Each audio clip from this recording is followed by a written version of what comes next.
It's 7 o'clock and I will call the Finance Committee meeting to order on Wednesday, October 25th.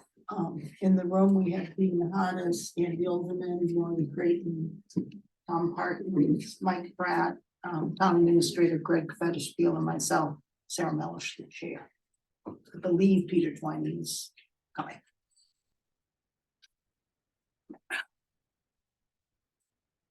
So the first item on the agenda was to discuss the compensation study and the potential impact on the budget. Did you get a compensation study or is that still? So we do have a draft, Okay, it is showing that we have slipped with Okay. our compensation for, into sort of across the board for department leaders. It's not grossly, but we are, last couple of years, things have changed, significantly. So I do see that it'll, I do think we should, take some corrective actions over the next, we don't need to do it all in one step. that's what I recall, if you're trying to phase it in or something. Yeah. Yes. So I don't have a concrete set of proposals for you. I do have that. I'll get you the final report in a couple more weeks. And but I think you can anticipate some upward pressure on wages. So are you expecting that we'll be using some of the excess levy capacity to have the budget work? Yes, Okay. yes. That's fine. I think this FY 25 budget will be more challenging than recent ones. So I would expect us to definitely some of that unused capacity. Start saving my pennies. Yes. Does this study look at how much support a position has, the treasurer has an assistant and this versus someone who's doing it all themselves as far as in the compensation? Does it look at the whole department type? They didn't do a deep dive on that. I would say majority of the comparables are a little larger than us. Yeah. So their staffing tends to be a little deeper. Right. So we have quite a few departments with, one department head and maybe one assistant. They're the soldiers. Yeah. Okay, the next thing I wanted to discuss, and I believe that I sent it to everyone, was the fire chief's presentation he made to the select board regarding the call firefighters and the startup costs. I was thinking it might make sense for the finance committee to just kind of weigh in a little on it before, things are done, and I think that he received 14 applications, which is pretty good. 3 of them were previous MD men just by the sea call firefighters. That's interesting because I thought we had nobody left, but yeah, we did. And then he made the determination that 7 applicants reside within a reasonable response range, but I think he has to look at that again just to see if maybe people work closer than they live or something. And then he gave us some information on the response of the call firefighters, that it's a relatively low percentage that respond to 20% or more of the calls. Looks like it's 25, less than a third. He gave it to us for all the towns, and then he talked about the implementation cost. That if he brought 7 on, it would cost about $72,000 to bring them on, which includes training. 4 of them would need firefighter 1 and 2 training. 4 need a first responder training, and then 7 need in-house. Hi, Peter. Peter.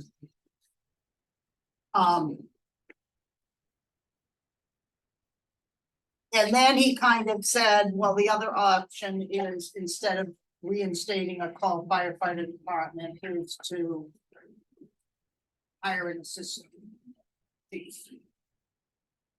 provide backup during the day.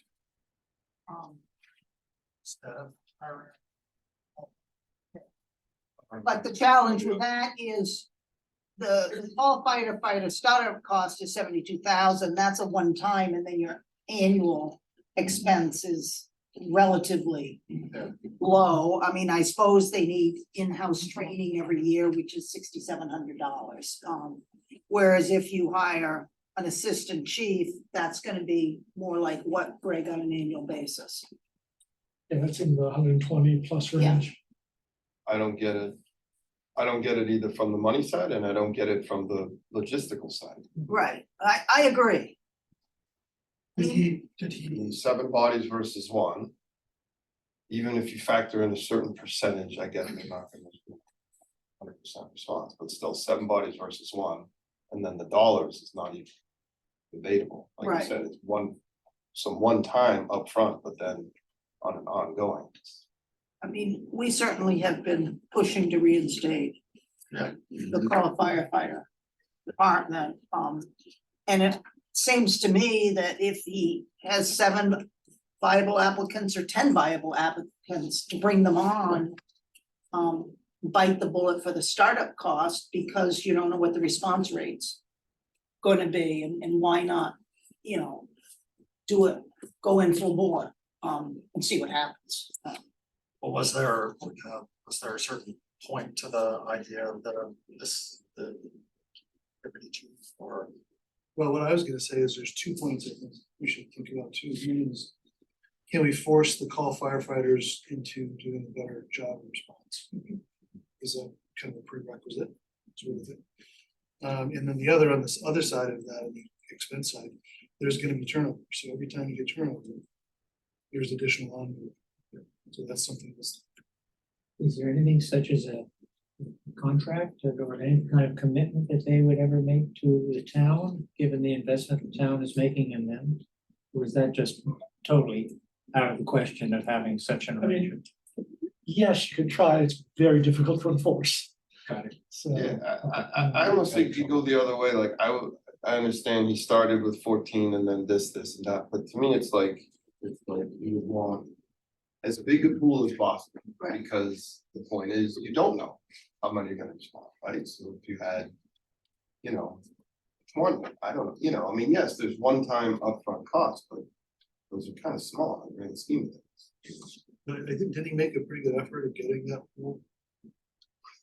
I mean, I'm asking. the I mean, I chuckle because I'm very happy at what has happened with the current chief, very happy as compared to prior chiefs. But it's a bit, I chuckle because, you know, we put up these, you know, LED signs and like, this is what, like, you know what I mean, the prior chiefs, what's that? So the answer is no, you don't think he did a good job of getting a bigger. No. I think, no, that's not what I'm saying, no, what I'm saying is, relatively speaking, compared to the prior chiefs, he did a fantastic job. I'm just chuckling because it wasn't like a massive marketing, it was just Yeah, like yeah, 2 no. signs. My point is 2 signs produced Yeah, 14 people in the door. there's and- more than just a sign, but nonetheless, I understand you. But whatever, you know, I'm just saying, relatively speaking, let's be honest, the prior chiefs did nothing. They just kind of said, well, you know, we know the demographics in our town, and we know that, and if that's just a false narrative, Let me. because, you know. Yeah. No, I'm very, very happy with what the current chief did. Well, I am too so far. Let me throw one more kind of wrench into the fire or the bucket here. I mentioned it at the Board of Selectmen meeting, safer. Yeah, I'd like to hold that off until we do the budget. I don't wanna get in deep with the safer grant at this point, I don't think. Because we need to understand the staffing more, and retirements coming up and that sort of thing. Rather than getting bogged down. Well, yeah, we should have a full presentation. Right, yeah, So I may have missed, did he have a certain particular idea in mind? With the deputy chief? Is there some, that was part of the safer grant, was to Well, bring in terms of, people. no, but in terms of duties. Yeah. the reason- Oh, okay, Yeah. go ahead. and certainly fire inspection work, fire prevention work. So with the CST project coming down the pike, that'll require a lot of inspections for the department. but it's a different logic. I mean, it's a different, they're not comparable. Right, that's. Safer is only for like No, boots on the ground. Not Yeah. even leaving the side of Deputy the is something different. Yeah, that is just, I'm just outlining a few of the highlights of the need for the deputy. we talked about the deputy before, we kind of said we've added so many people to the fire department that it seems that it's not something we want to look at for fiscal year 25, but maybe later, Yes. you know, once things have settled down, and it seems to me that depends on how the fighter force does. Yes, could some of the employees who are on duty take up some of the deputy tasks? So, Or is that a so contract thing? we've got a few that are pursuing the training that's required. Yeah. So, you know, in a 6 to 8 month period, we might be in better shape. So, yeah, we try. We've got them on the payroll and they're there. You know, And to your point, if you're talking about the need to do, let's say, inspections for CST, I mean. That's not 6 months from now, then, right? Yeah, that's pretty. A year. Right, that's my point, that's further out, so to Maury's point, we've got time to kind of identify a couple people in house to maybe, you know, train up to be able to do these inspections. Is there an opportunity to share headcount costs like a deputy chief with Essex? Yes. That is something that the chief has, had some very preliminary conversations. Wonder if also on the whole call thing, I don't know what the situation is in Essex with their call team at the moment and where they're going, but is just looking at this page of what's the cost, is there a way to cooperatively work with Essex on call firefighters? Because the likelihood of a fire happening in both towns simultaneously is small, and we're probably both contributing efforts to the same fire as it happens. Yes. So, So again, I think, yeah, the short answer is yes. Yeah. And I think, because of the chief's, experience as a call firefighter, Yeah. it's a natural time. Yeah. So those conversations have already started. They're in the early stages, but certainly are worth pursuing. He seems focused on cooperative work Yes. with Essex. Yes. I think he sees that definitely as long-term, the way to go. Makes a lot of sense. You know, ethics has on paper, you know, 45. 40, is it 45? 45 and only 11 respond to 20% or more of the calls. So they're worried because of those 11, I think 6 or 8 are about to age out. mhm. So they are worried about the future. So, But you know, if we're looking at 7 at a cost of roughly 72K, and Essex might look at 4 or 5, and you split that yes, somehow, that looks pretty good. Yeah.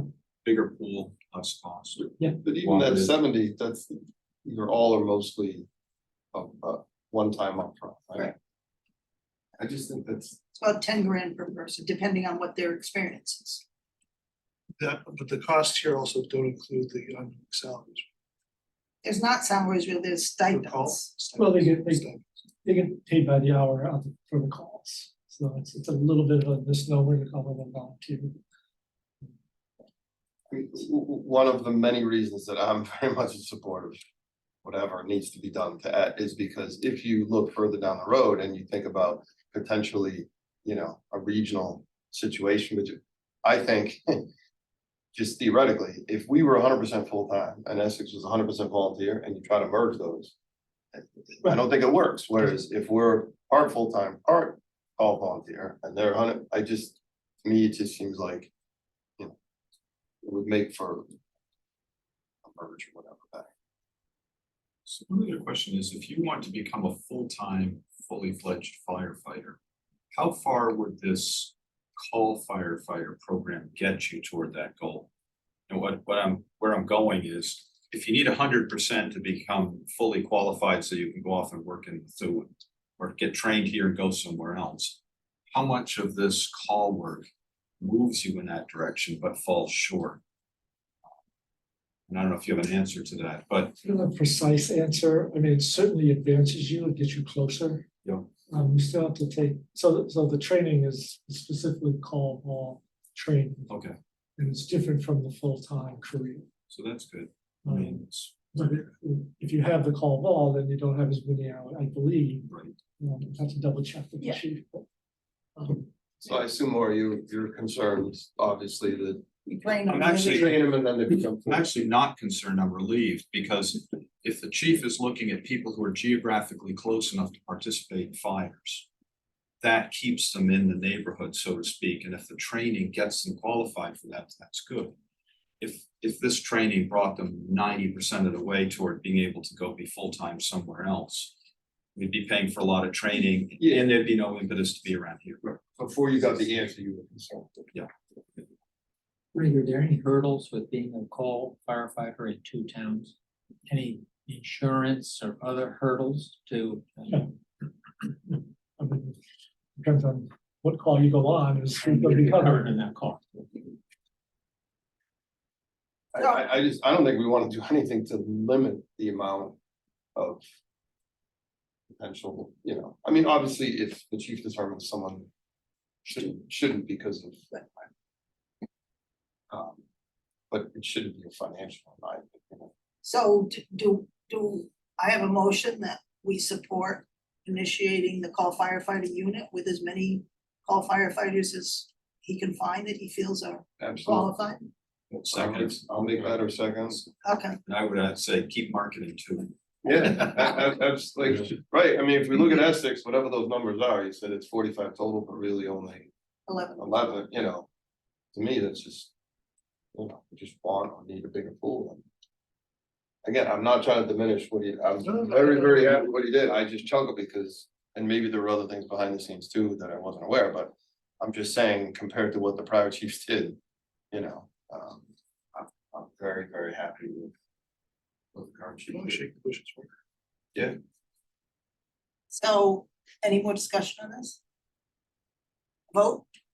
Peter, Yes, Dean, Yes. Andy, Yes. Lori, Yes, Tom, Yes. Mike, Yes. and Sarah votes yes. Okay, Gail, Yeah, who seconded that?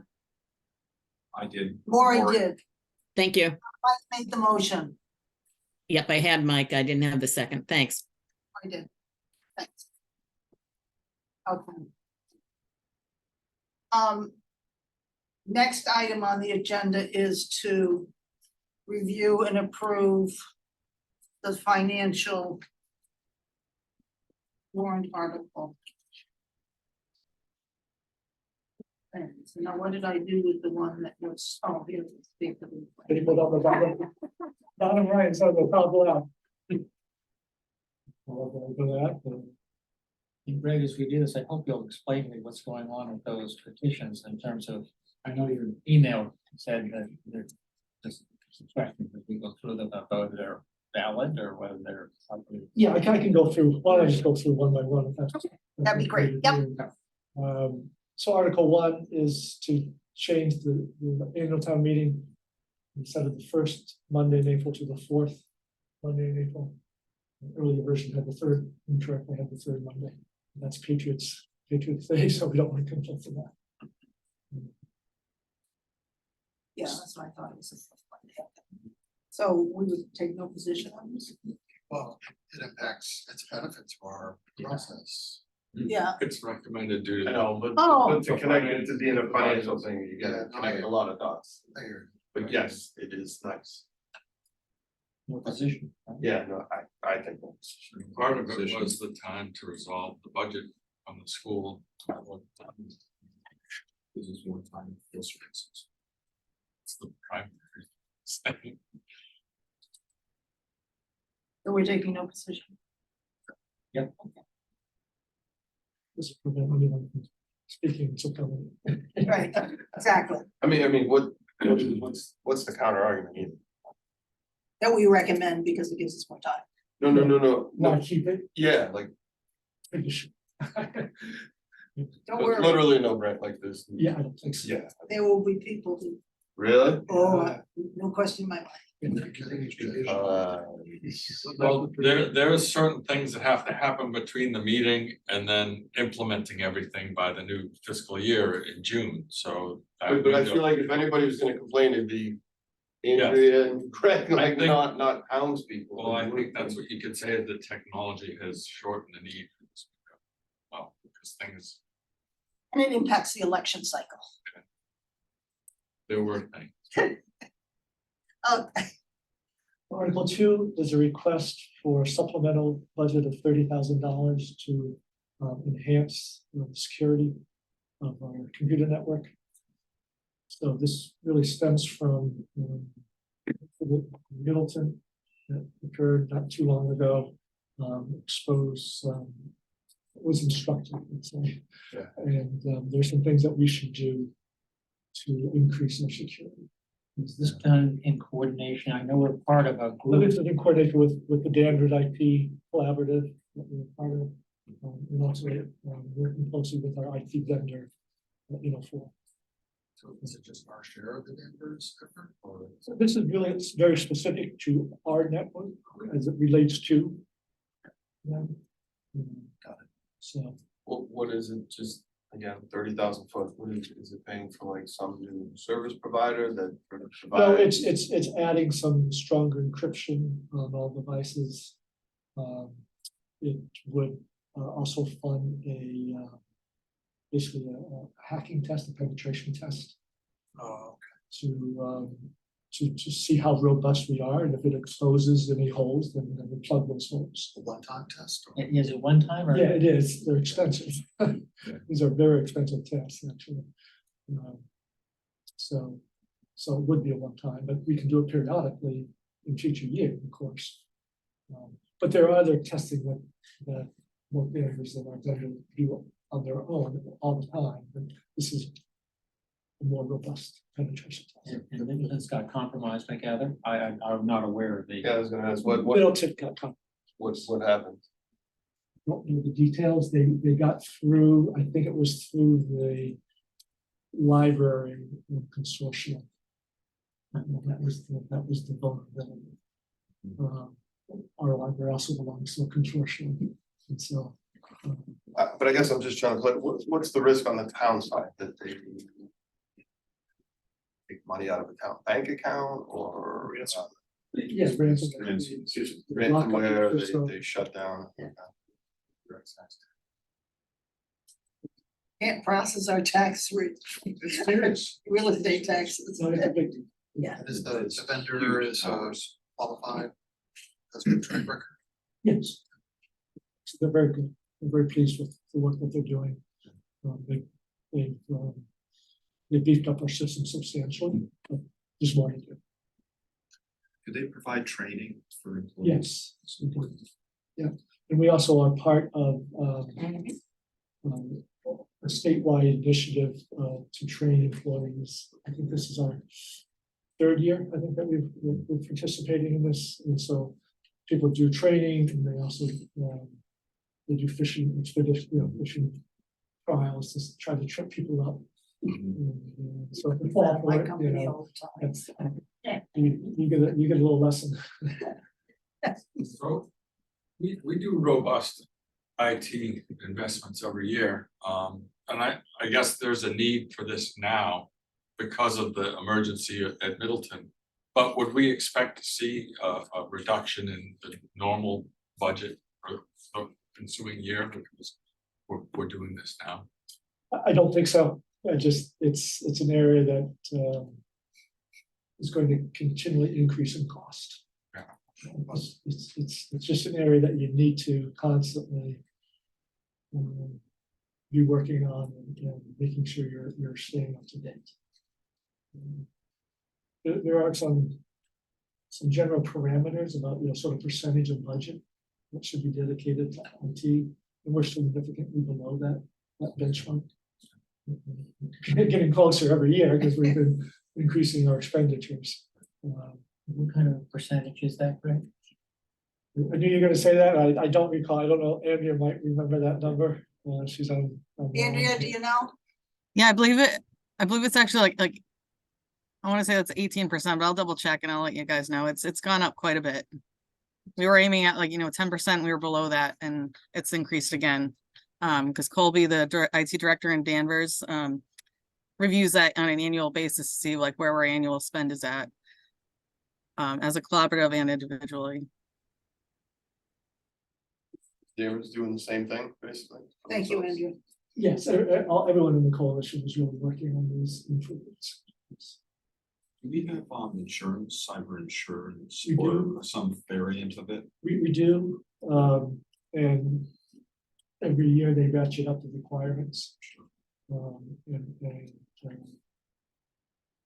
Having, again, Danvers helped with that, they've been working with the insurance carriers about setting those standards and working with them to make sure we understand those standards. So yes. What's the potential payout on that policy, you know? Oh, we just went over that last week. And Do you you're, know- I'm sorry, I missed the question. What's the question? What, Maury asked if we have, cyber security coverage through insurance, and the answer was yes, so then my question was just what, what's the policy limit, what's the potential payout, if God forbid we had to make a claim on that. Yeah, there's definitely different levels. So they have, ransomware, I believe is like $100,000. But then there's like other fallback liabilities that go up to $1 million. But then that's capped. we just had a session with our insurance provider. We can provide you with the summary sheet if that's of interest. Very good, yeah. Agree, I think we're doing enough. Are there other things that you think are on the horizon that we ought to be doing in addition to this? Yeah, we need to keep going. So we have a list of priority projects that we're working on.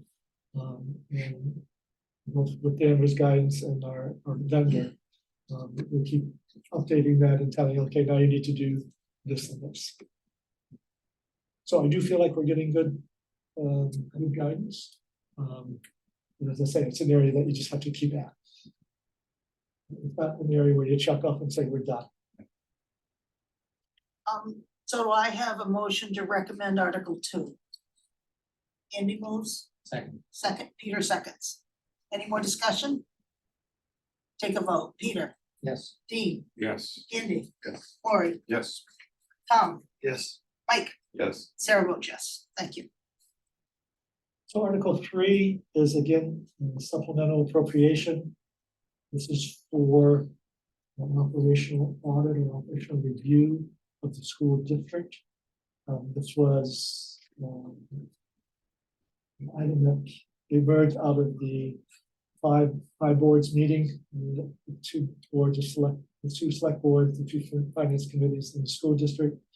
Other things that there was agreement on was to bring in an outside set of eyes to take a look at district operations to see if there are opportunities for efficiencies that haven't been taken advantage. And who's engaging the review? Is it us or the school committee or who's the client here? So there was quite a discussion about that at the collaborative meeting this last week. And so right now it's definitely the two towns, and it's going to take a lot of cooperation from the district for the information and whatnot. The school district will be discussing whether or not this is a three-way split versus a two-way split. Thank you. At their meeting on the 7th. And if it's a two-way split, what's the split? So basically using the formula 2/3 from Manchester and 1/3 from Essex. Is it fair to say that if it's just a two-way split, right, Manchester and Essex, that like determination of the consulting firm will be decided by the two towns? Well, I mean, yes, I think regardless of whether the district is formally participating or not, it's still our money, our money's on. I think it's important for the school to be engaged and comfortable with the undertaking. That's fair, but I think it's important that, the towns have a clear voice and input in determining. the consultant. Yes. I mean, that's what's driving this, right? I mean, So, the chair of the finance committee in Essex has crafted an RFP. Which outlines the scope that's being reviewed. And see if any changes or additions want to be made to that. But yes, the selection would be by representatives of the two towns and potentially the school. You'll determine the scope of what the undertaking is also. Right, so like I say, Ethics has crafted that as a draft and it'll be circulated and any fine tuning done. I mean, this hasn't really been done since the district was formed 20 years ago. So, and I think it looks at more than financial.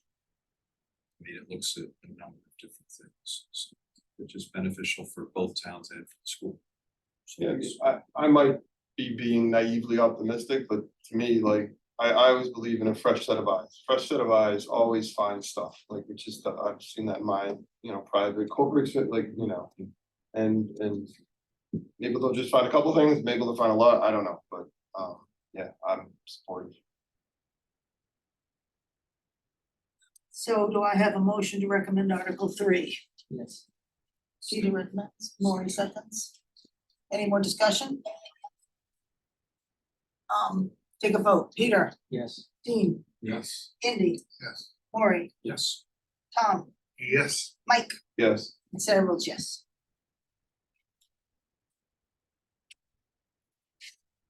So Article 4 is a zoning amendment change. It deals with language that is currently in the table of uses regarding existing outbuildings, garages that are converted to living space. Currently, the bylaw says that only an employee of the owner of the property can live in such a unit. And so this proposal would remove that limitation and basically be silent on who can live in the units. I mean, it doesn't sound financial. Right. You know, there's a lot of stretching and dock connecting to Yeah. get there. So do I have a motion to take no position? Mike makes motions. Andy seconds. Vote. Dean, Yes. Peter, Yes. Andy, Maureen, Yes. Tom, Yes. Mike, Yes. Sarah votes yes.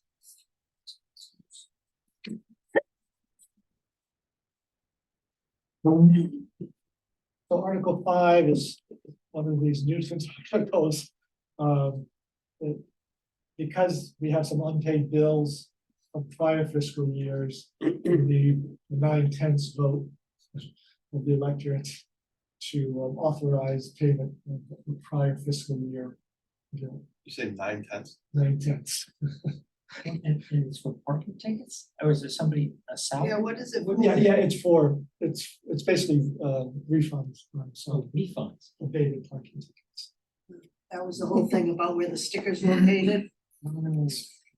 So you literally have to have 90% of the voters approve this, and what if they 85%, don't? yeah, well, There's no refunds. You can't pay the bill. It's I've never heard 90% before. I was here, 51, I hear 2/3. Yeah, 90. this is state statute. Does this state? That's why I hate ever bringing these up. I Right. try to avoid them as much as possible. So we had a couple years ago, some contractors who were late getting their bills in, so if this number is like 30 grand, is it still the 90%? Yes, it's regardless of It's really the, dangerous.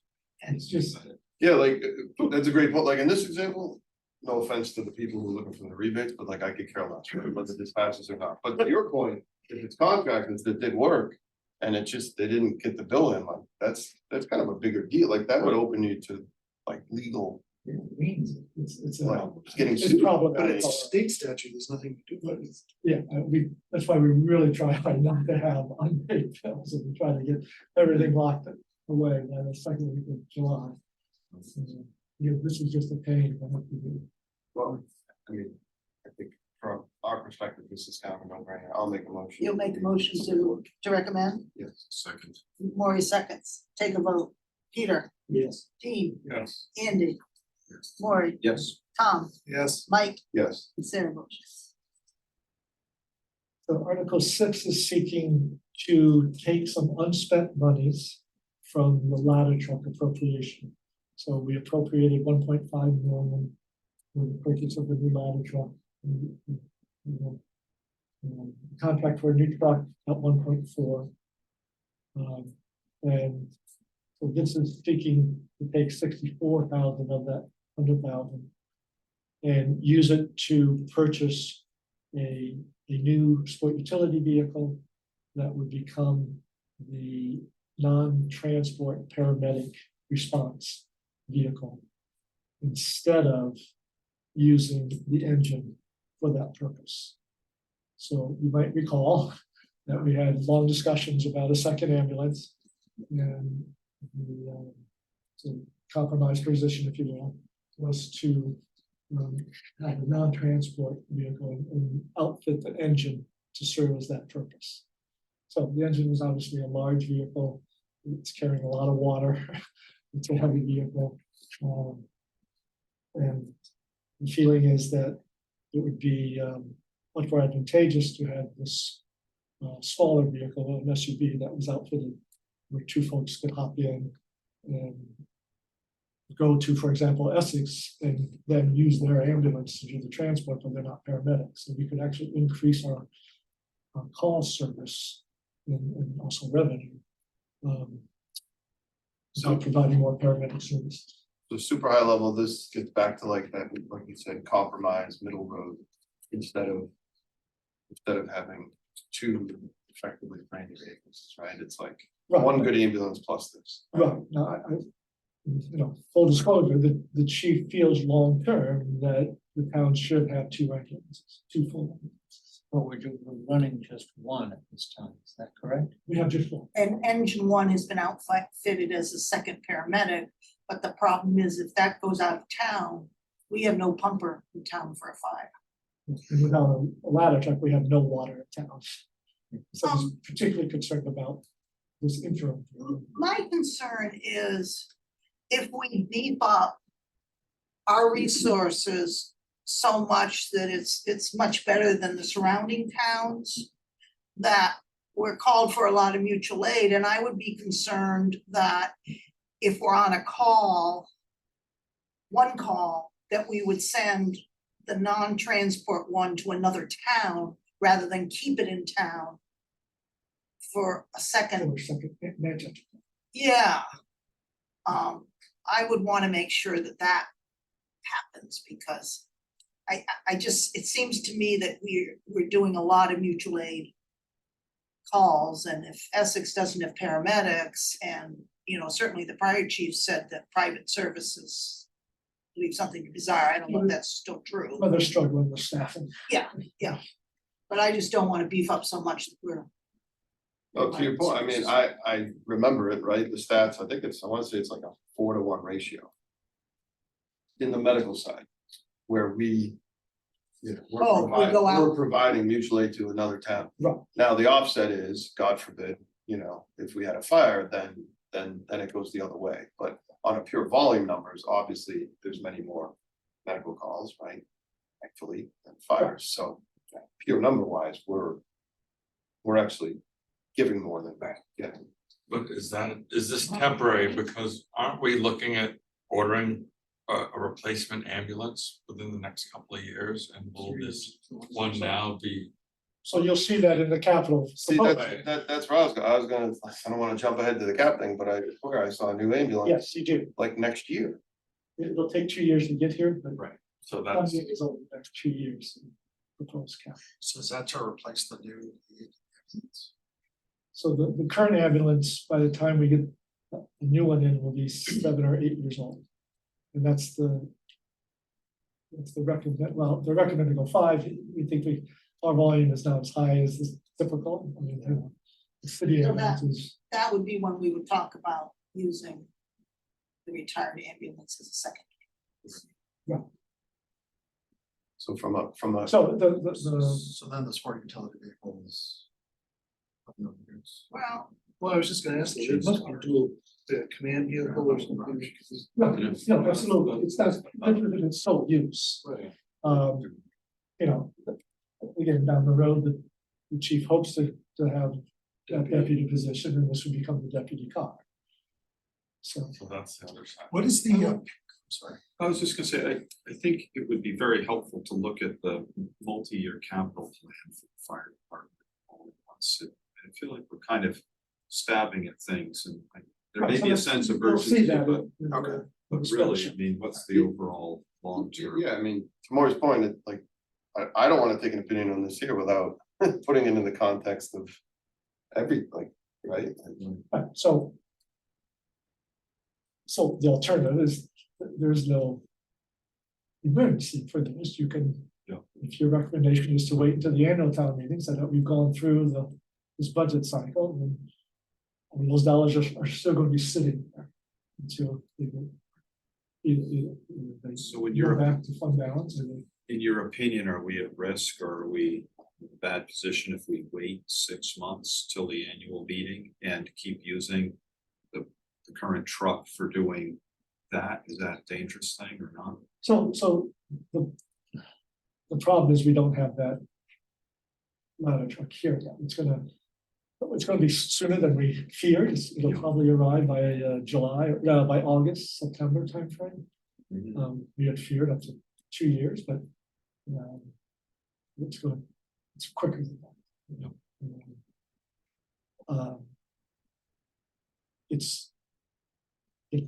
It's all risk, right? It's all. but we still have, when I walked by the fire station yesterday, Sunday, we have the Linfield one still. Right. That's not guaranteed, but Okay, it comes and goes depending on okay. their need. What's the pickup truck? The forestry vehicle, That's the worst. Can that not be the second transport? Or Doesn't have inside space, I don't think. are they actually gonna put a person in this? No. Yeah, I thought the purpose It's the of this is to equipment. get paramedics from A to B, right? That's plus very quick. fair enough, but to Andy's point, the, whatever we call it, forest truck pickup, Right. that could do the same thing, right? But they be a showed matter a of picture of all cab on the the back. equipment in the pumper truck and it was a lot. I don't think it would fit in a pickup truck Yeah, that's why, inside. right, that's the problem. It has to be inside. It would, Yes. you would need to put a cab on the back. So you put it in the back.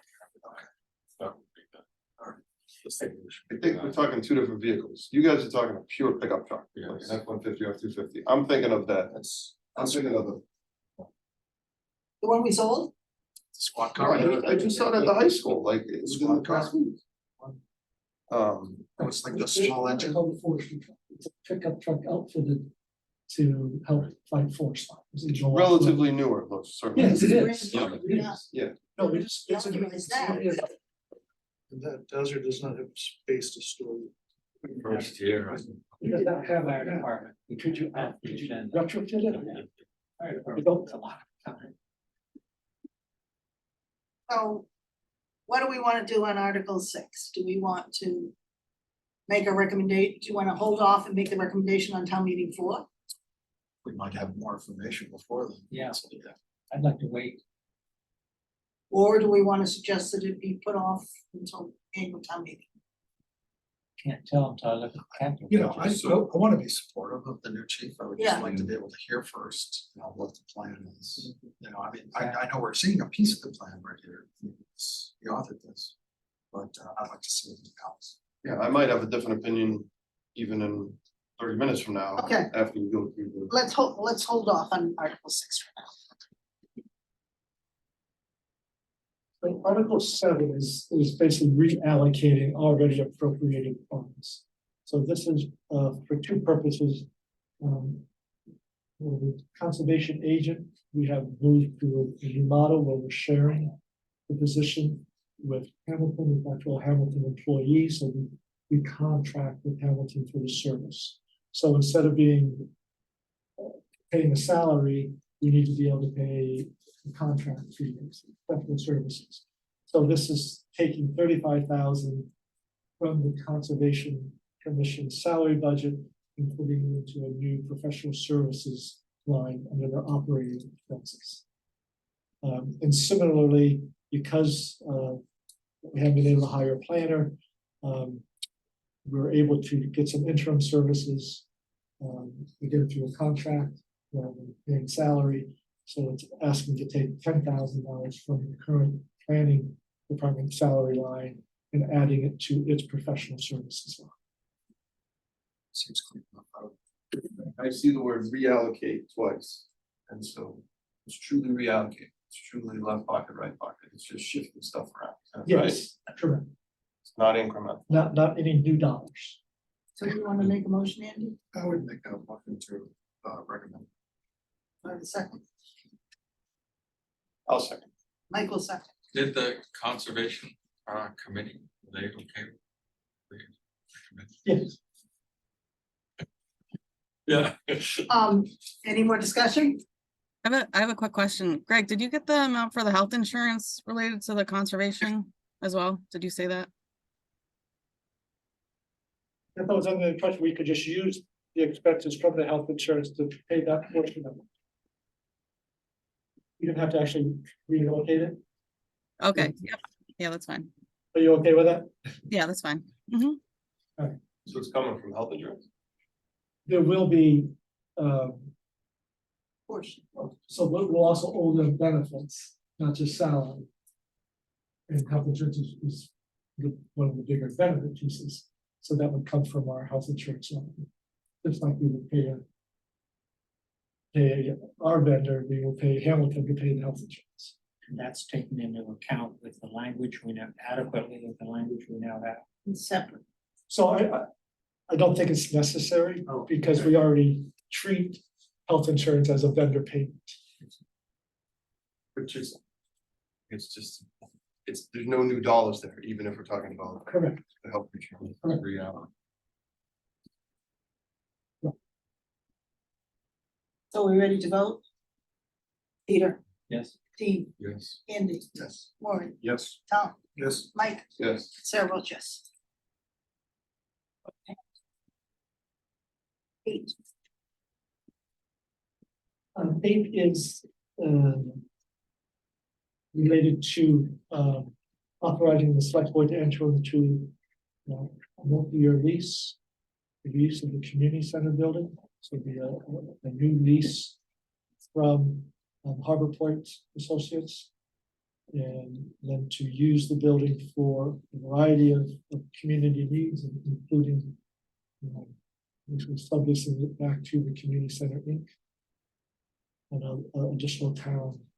Didn't I read at one point they were not in favor, that the owner was not in favor of being continued to be used in this way? Did something change here? Because I thought I read in what we're, whatever it's called. Yeah, the termination of the lease. So the Harbor Point is wants to move on to a different lease arrangement. Yes. They are comfortable with the town holding the lease, and they would not restrict how we use the building. Is there an amount? Yeah. What, like, what would, So we could allow the Community Center Inc. to continue. They didn't want to use- have a lease with the community. They don't want to lease with the community center. why, what difference does it make? They were getting $1 a month. Oh, so that's not the reason why they Okay. changed the lease.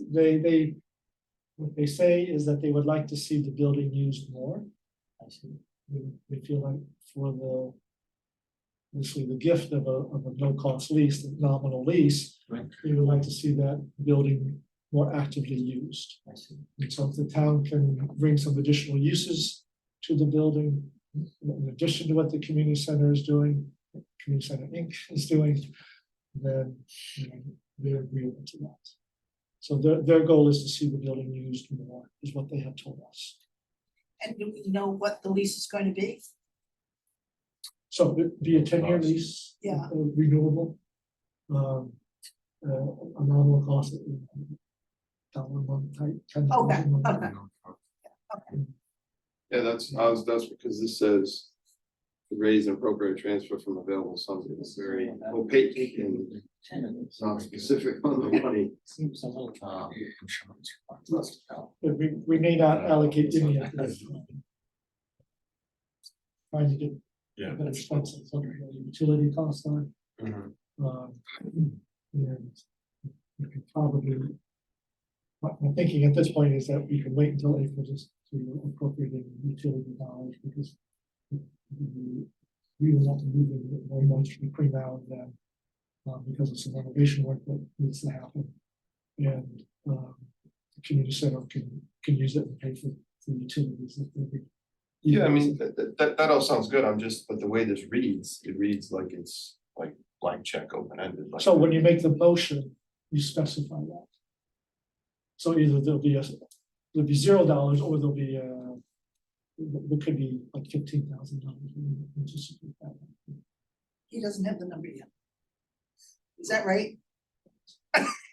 Would there be But like I additional? say, I don't feel the need for one until later in the year, so I'm comfortable waiting until the end. Would there be additional insurance patients? Because it would be under our. Yeah, are there indirect expenses? Do we need to think money here or is it? There will be some expenses, yes. Yes. You know, if I were to put a figure at it, you know, on an annual basis, it could be as high as 20,000 a year. Be in that vicinity. Is that Is something that that on could be then to charged through? Yeah, that'd be charged through to the Yeah, would community we center. charge that through to the subtenant? Some of Yeah, a it. good portion of that, yes. I get that you don't have the hard numbers. I get that. Yeah. To me, if like we vote on this in, I don't know, a couple weeks from now, and it passes, then because there's no dollar stated, it could actually be $100,000 a year or 200,000, Right. It's and we've open-ended. approved it, right? No, so you have to approve a specific dollar, so the motion made at town meeting will insert a number. It could be, for now, it could be 0. You may, to give us a little bit of cushion, you may put $10,000 in for this remainder of this year. That would be a safe number. It's not gonna be- so On the floor? I mean, There what's will the- be a number put in at for the motion at town meeting. I understand. So you wanna wait, you wanna Decision on town meeting. decision If on you how want many? to say approve up to X, I'm happy with that. I'm either that or punt. But on town meeting floor, because presumably somebody from the selectmen's gonna read this article and say the amount is Right. $12,200 and Well, we'll need to give it in advance. we'll get it in advance. Will you have but- a number before our November 8th meeting? Yeah, Sure. okay, Or we meet before the town meeting. Yeah. You know, our little seats meeting. but we have a meeting, I think, on November 8th. Right. Okay. So, but So for now, make your recommendation. for town meeting floor. do I have a motion to that extent? Yes, that's what. Peter makes a motion, Maury seconds. Vote. Peter, Yes. Dean, Yes. Andy, Yes. Maury, Yes. Tom, Yes. Mike, and Yes. Sarah votes yes. Okay, So Article 9 is amending the current general bylaw addressing resident parking.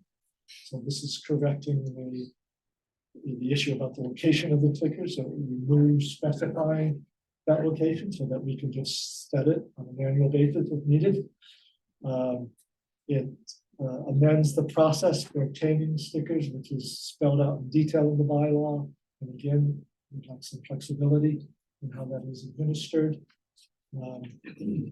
Gives a little more clarity about where parking placards can be used in different town lots. I make a motion, no position. Second.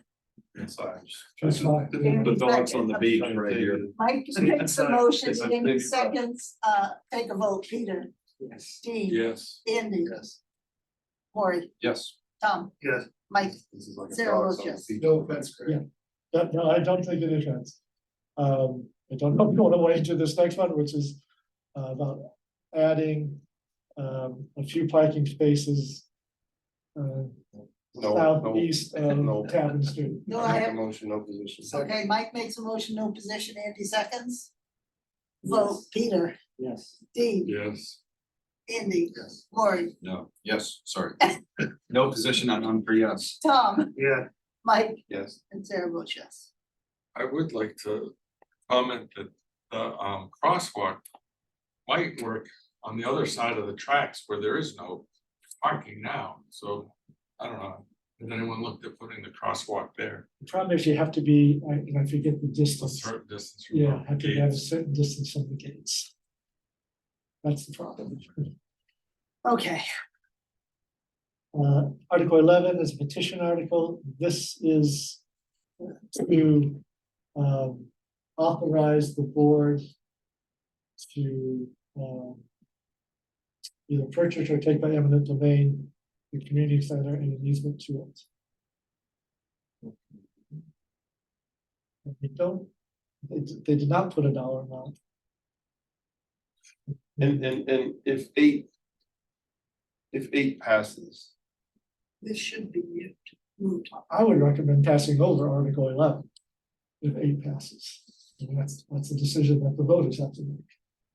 right, that's something just said, like logically, if 8 passes, then 11 becomes vote, I suppose, if 8 doesn't pass, then you would vote on it, right? There could be people who approve 8 and still want to proceed with 11. Is this properly brought? Is this a petition Yes. properly brought? Well, it seems like it doesn't have a dollar amount. So in order to present it, it has to have a dollar amount up to, correct? Well, to be reasonable, somebody in the petitioning group is gonna have to guess at a dollar amount. And Up to a dollar. or up to a dollar. We can't approve it at town meeting, it's a dollar amount. Well, you'd have to come back to the voters. If no money is appropriated Okay, and this is approved, then the selectmen are authorized to negotiate, and then they would have to come back to the voters annual town meeting. with the dollar amount. So, I think that's how, And then at that point, you could decide whether, you could vote to decide whether to approve or not approve what the selectmen negotiate. Yeah, really, I guess The really- bites of this apple, so to speak, but yes, this is more just the green, if 11 was to pass, it's a green light for the select board to have discussion, that it's, but then, like you said, then a dollar amount would have to be arrived at, and then that would have to get brought back before the vote. bought And do in. we want to support spending town money on an eminent domain? And where does this sit in the plan, the building plans of the town? Is this building? It's owned by the community center. So, facilities plan, like how does it fit into? the yeah, thank you. facilities How does it fit into the facilities plan, or does it? Of that, It would fit into the plan in terms of providing public restrooms in the village area. And I could see it being a harbor master office. So it's, it's a pretty quick run from there to the boats that we, rather than from here. Yeah. And certainly meetings and some council and aging program. so it's not inconsistent, I mean, it That has, is consistent, yeah. Well, It's a- so how do mechanically, Sarah, do we handle this if we don't know the number? We, yeah, I was gonna say we I think we, pass over because it's the same logic as 8, because without a dollar, I think we need, I feel we need to take a stand as to whether we want town money spent for something like this. If we can negotiate a 10-year lease with the landlord, why would we want to spend the extra money to Right. take the land by eminent domain, which could be very expensive?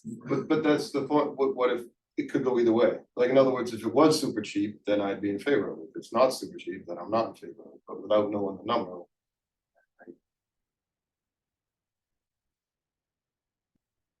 maybe this is premature. It should wait until we've exhausted the leasing options. If that fails for some reason, I don't think it's going to.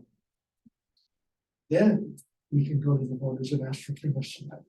I just think, to me, this is actually making the lease negotiations more difficult. It's muddying the waters. When you mention eminent domain, that takes the whole discussion up to a pretty heavy duty level. And you I don't think- really I need don't to think we be, would be successful. and you need to be thinking about money and a whole lot of things. That's wading into the pond in a pretty deep way. Big league attorney's fees, That's pretty advocating. citizen. Yeah. It's a citizen's petition. So I want to be sure it's properly brought. I mean, it's on the warrant for the. So- I would recommend. I don't know, That's what I think. I make a motion to pass on. I would make a motion after we vote on that first motion that we not support this. That'd be where I am. Yeah. How would you support? What do you want? I don't wanna take a position either, like, to me, it's like the parking spaces, like, you know what I mean, like, I don't. And I get that, yes, eventually there could be a financial component to it, but without seeing any dot, like, to me, it's. So do we wanna take no position until there is a dollar amount associated? What if, if it further develops on the floor? Because But we need to know how we're going to answer in advance. currently, it doesn't look like. Right. I would say at this time we don't support it, and if it comes around in the spring, we take another look at it then, but. I don't know. And we do not recommend, I tend to agree with that. okay, I can see your. And that clears up the But negotiations. also thinking there is some money inextricably tied into Right, but this. to me, it's the same logic as 8, like, I don't wanna take an opinion on 8, because like, there could be money, or there might be money, we don't know the dollars, we're gonna know the dollars, but like, as of this moment in time, where I. yeah, but on number 8, we're gonna have the numbers by November 8th, so that we can vote in advance of town meeting. So that we know what our vote is gonna be on town meeting floor, Sure, whereas this one, we're not gonna have any dollars attached to it. then all the more reason I would be like. And I think because it has financial consequences, I would say not recommend. We may We could not, change our position in April. It can be If- brought if- back up. If 11 was to work, as you said, it takes 2 bites at the apple, right? Just theoretically. Say 8 gets voted down and 11 gets voted yes, which the probability I get is like slim and none. But if that were to even to happen, there's still gonna be this total second round Yes. where the select board's gonna have to do. I don't know, negotiations, come up with a dollar amount and then present that to be voted on, right? Like whatever dollars, like, and then that would be the one that we would go. Yay or nay, because there'd be. Yeah, but we have to take a position, because it's a financial Right. thing, so do we say, we do not recommend at this time? that would be my recommendation. I still say Article no position 11. because I get that it has a word, purchase, but like without any amount, it's just. It would seem like if we have the opportunity to have a low cost lease, it would be better than buying it. Right. If it weren't low cost or subsidized, maybe there's financial implications to buying something versus renting it for long. I get it, if I had all the numbers right now and I knew it was gonna be a dollar a month lease and it was gonna cost $1 million to buy it, then. Yeah, I mean, I get it, but I'm just saying, We there's don't no, have it. there's no numbers, like. So if Article 11 passes, then that means that the town is sort of obligated to move forward on either purchase or eminent Right. domain of that. Right. And I'm not sure we want to tie the town down at this stage until we've explored the lease options and other things. I think, as it complicates the negotiation of this in Article 8. So I think these folks are coming. Say we don't recommend. We can change our opinion in April if we need to. Change your opinion at the meeting. I Right. mean, We can't, we have to vote on it is the problem. But No, I April, understand. there'll be more information in April. I mean, Okay, but how about this? 8 comes before 11, logically, right? And we're saying we're gonna get a dollar amount on 8 before the town meeting, Right. is that right? Right. And then at that point, we're gonna make a recommendation mhm. on 8. Right? I mean, what's that? Let's include 11 with that too. Well, I'm just saying implicitly, like, you So know, you want to, at our meeting on November 8th, you want to vote on both Article 8 and 11. that makes more sense. So it would be on town meeting floor. Well, what worries me about that is that this is a citizen petition Right. on 11. And the number that we would be looking for to vote on is gonna be a big number. With a whole lot of, will it ever get implemented or not? I mean, No, Article 11 That's is not gonna what be Mike's, hundreds of thousands. that's not what of Mike's saying, Maureen. I think Mike is saying that if we get the numbers on Article 8 Mhm. and they're reasonable, and on November 8th, we decide to recommend, then on November 8th, we could say we do not recommend Article 11 at the same time. Mhm. But it would be on town meeting floor because it wouldn't be ready in time for the printing of the warrant. But it sounds like, you It know, brings it to the floor. but it sounds like you're also suggesting it's a bad idea. I think I think it's a bad idea. At this stage in the game, in the spring, it may be a good idea, but right now, from where we sit, I think 11 sounds. Okay, do you wanna make a motion? So we already have Mike's motion on the What was Mike's? to pass Pass over. over. Pass over. Did we have a second? I'll second that. Okay. So, Vote on to pass over it. Or to, you can vote to. we pass- don't have the authority to pass over an article, Were- only town meeting floor does. To make Are you basically saying no opinion or? Yes, yeah, sorry. to pass over Sorry. for no. But we could vote on. No whether- position, No position. Right, okay, and if we vote to not take no position, then we move on to the next. Vote on Article 11, which is Okay. to not approve it. Not Okay. support it. so Mike made a motion to take no position on Article 11 and Dean seconded it. Until November 8th, to take no position until. No, we can't do that, Can't do- That's what I thought. no, this is printing on the warrant that we take no position. Okay. So Dean seconds it, which is fine. So we wanna take a vote? You don't wanna take You're no asking- position, No, right? no, you asked me to vote, I'm sorry. Are we voting on the motion? Yes, I vote no. okay. I'll Dean, vote no too, even though I Okay. seconded. Andy, Because I- Respectfully, no. Maureen, Respectfully, no. Tom, Like what's. Mike, Oh, yes. and then Sarah votes no. Okay. So now we voted to not take no position. So So now we we, have a so now we motion. make a motion to not support Article 11. Not recommend. Not recommend Article 11. Okay, do we have a second? Second, Peter seconds. Okay, we ready to vote on it? Peter, yes. Dean, Yes.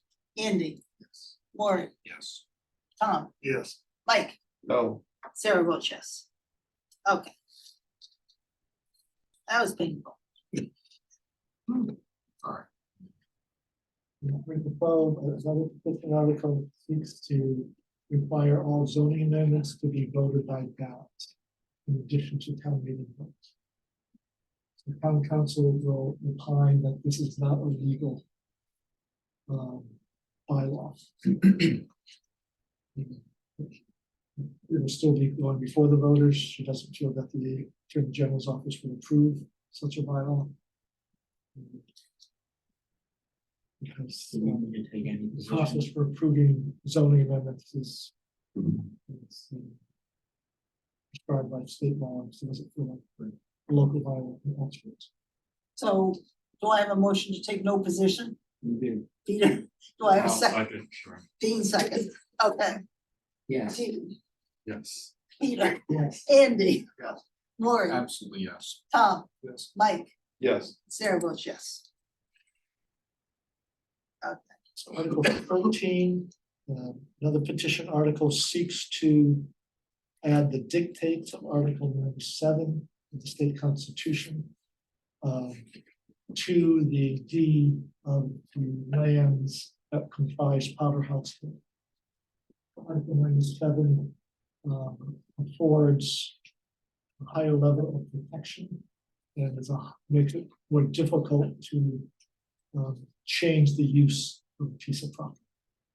And since I'm the FinCom representative on the Manchester Affordable Housing Trust, I will tell you that this could have adverse consequences on the redevelopment of Newport Park, because the Conservation Commission is researching whether they can take the wetlands portion of the Newport Park under conservation and then provide a portion of the Powder House Hill on along Pine Street to Newport Park to enable more units to be built.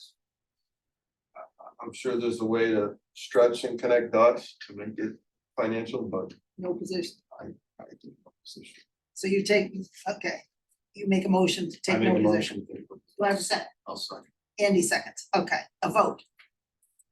Peter, Yes. Dean, Yes. Andy, Yes. Yes. Maureen, Yes. Tom, Mike, Yes. Sarah Bush, no position.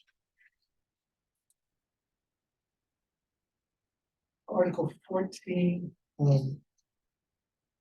again, is addressing Powder House Hill, requesting that property be conveyed to a third party organization to hold the land in trust. For conservation purposes. Not to be developed. Because they don't trust the Conservation Commission. I'm gonna second Mike's motion. Yeah, I'm making No the position. same motion I've made. No. And Andy seconds. We have a vote. Dean, Yes. Peter, Yes. Andy, Yes. Maureen, Yes. Tom, Yes. Mike, Yes. Sarah Bush, yes. Next they used selectmen in the language. Yes, that was, I'm obligated to print it as they wrote. Oh. I didn't catch that. Yeah, there's that is the select board. Okay. Thank you for wading through that. Yeah. So the next thing that Andrea provided to us is the year-end 2023 report. Yes, we have a print on it. Very large print. Yeah, sorry about that. Are there questions, or do we want to take time to review it and ask the questions at our November 8th meeting? I'll ask had a chance to look at this at all, so. I'll ask a few. First one, I think is easy. Interest charges, what is that? That's people that are maybe on the property taxes. Okay. The second one is the investment income. So obviously that went quote unquote the good way, which Significantly. if something's gonna go big volatility, the good way is better than the bad way, but it. Okay. Yeah. I'm definitely sounding like a broken record at this point, but I'm really frustrated and discouraged that I've multiple times requested from the town some kind of a cash report or investment report. I'm talking a one pager that just shows what our money's in. I'm not looking for every nickel, dime and penny, but like, I think it's fair that we know that, you know, there's $1 million in this CD or, you know, $500,000 in that CD or money market, you know, and because then I'd be able to already answer my question here, probably. You know what I mean? I'd already be able to say, oh, well, that's why the We investment can, income. we can give you that information. Yeah, I mean, we're using a third-party investment party, correct? And they produce statements. And I think the finance committee would like, And I'm copies of those talking just statements. quarterly, I'm not talking daily, weekly, Yeah. monthly, I even, you know. No, I've brought this up many times before and it always seems to fall on deaf ears. And I remember I brought it up at a joint select board FinCom meeting. And someone on the select board said, oh, well, you have your investment policy guidelines, so what difference does it make? It's like, that's, and it's like, well, that just governs what can be invested in. I wanna know what it is invested in. Right. Those are two very different things. so Gregory and here will get us that, or it's from the treasurer, I bet, right? Treasurer's report.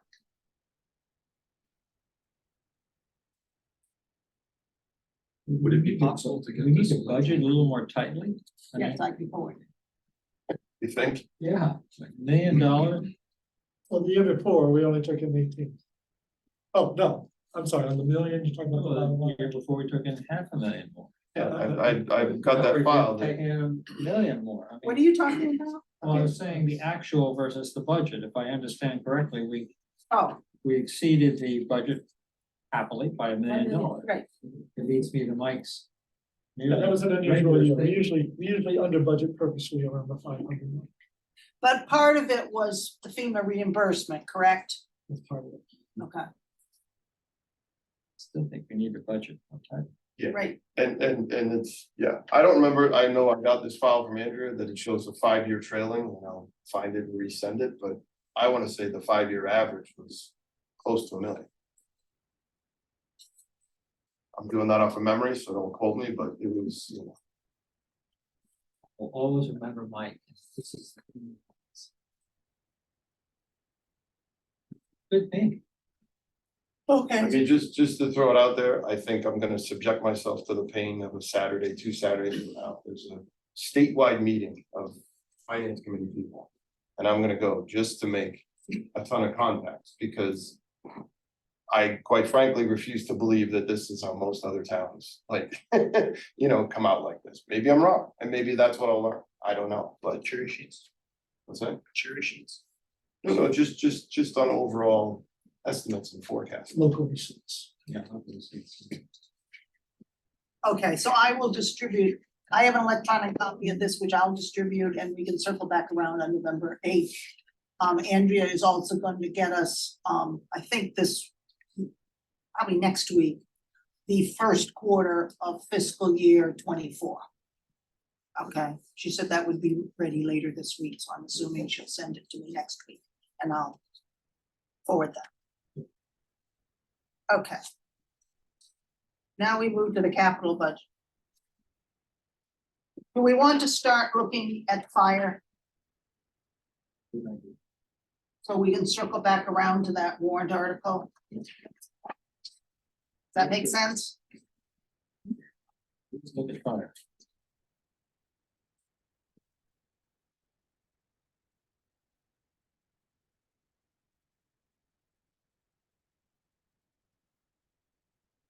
Look on the screen.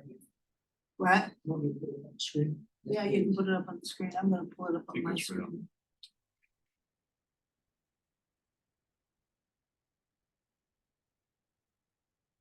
Do I need to make you host? I think I am. Oh, good.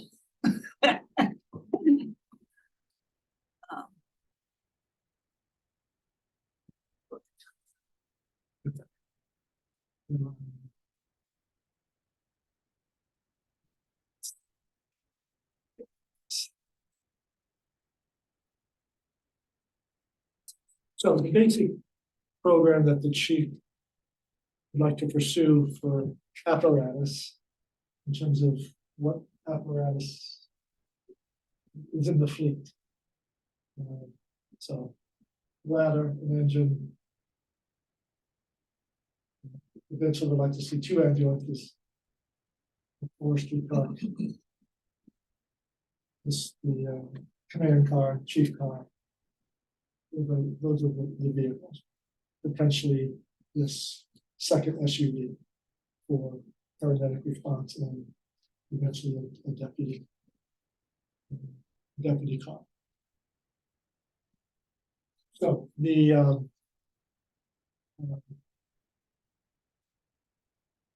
engine is a little past halfway through its life. The ladder will be brand new. The ambulance is 5 years old now. And the ideal is, the schedule would be to replace it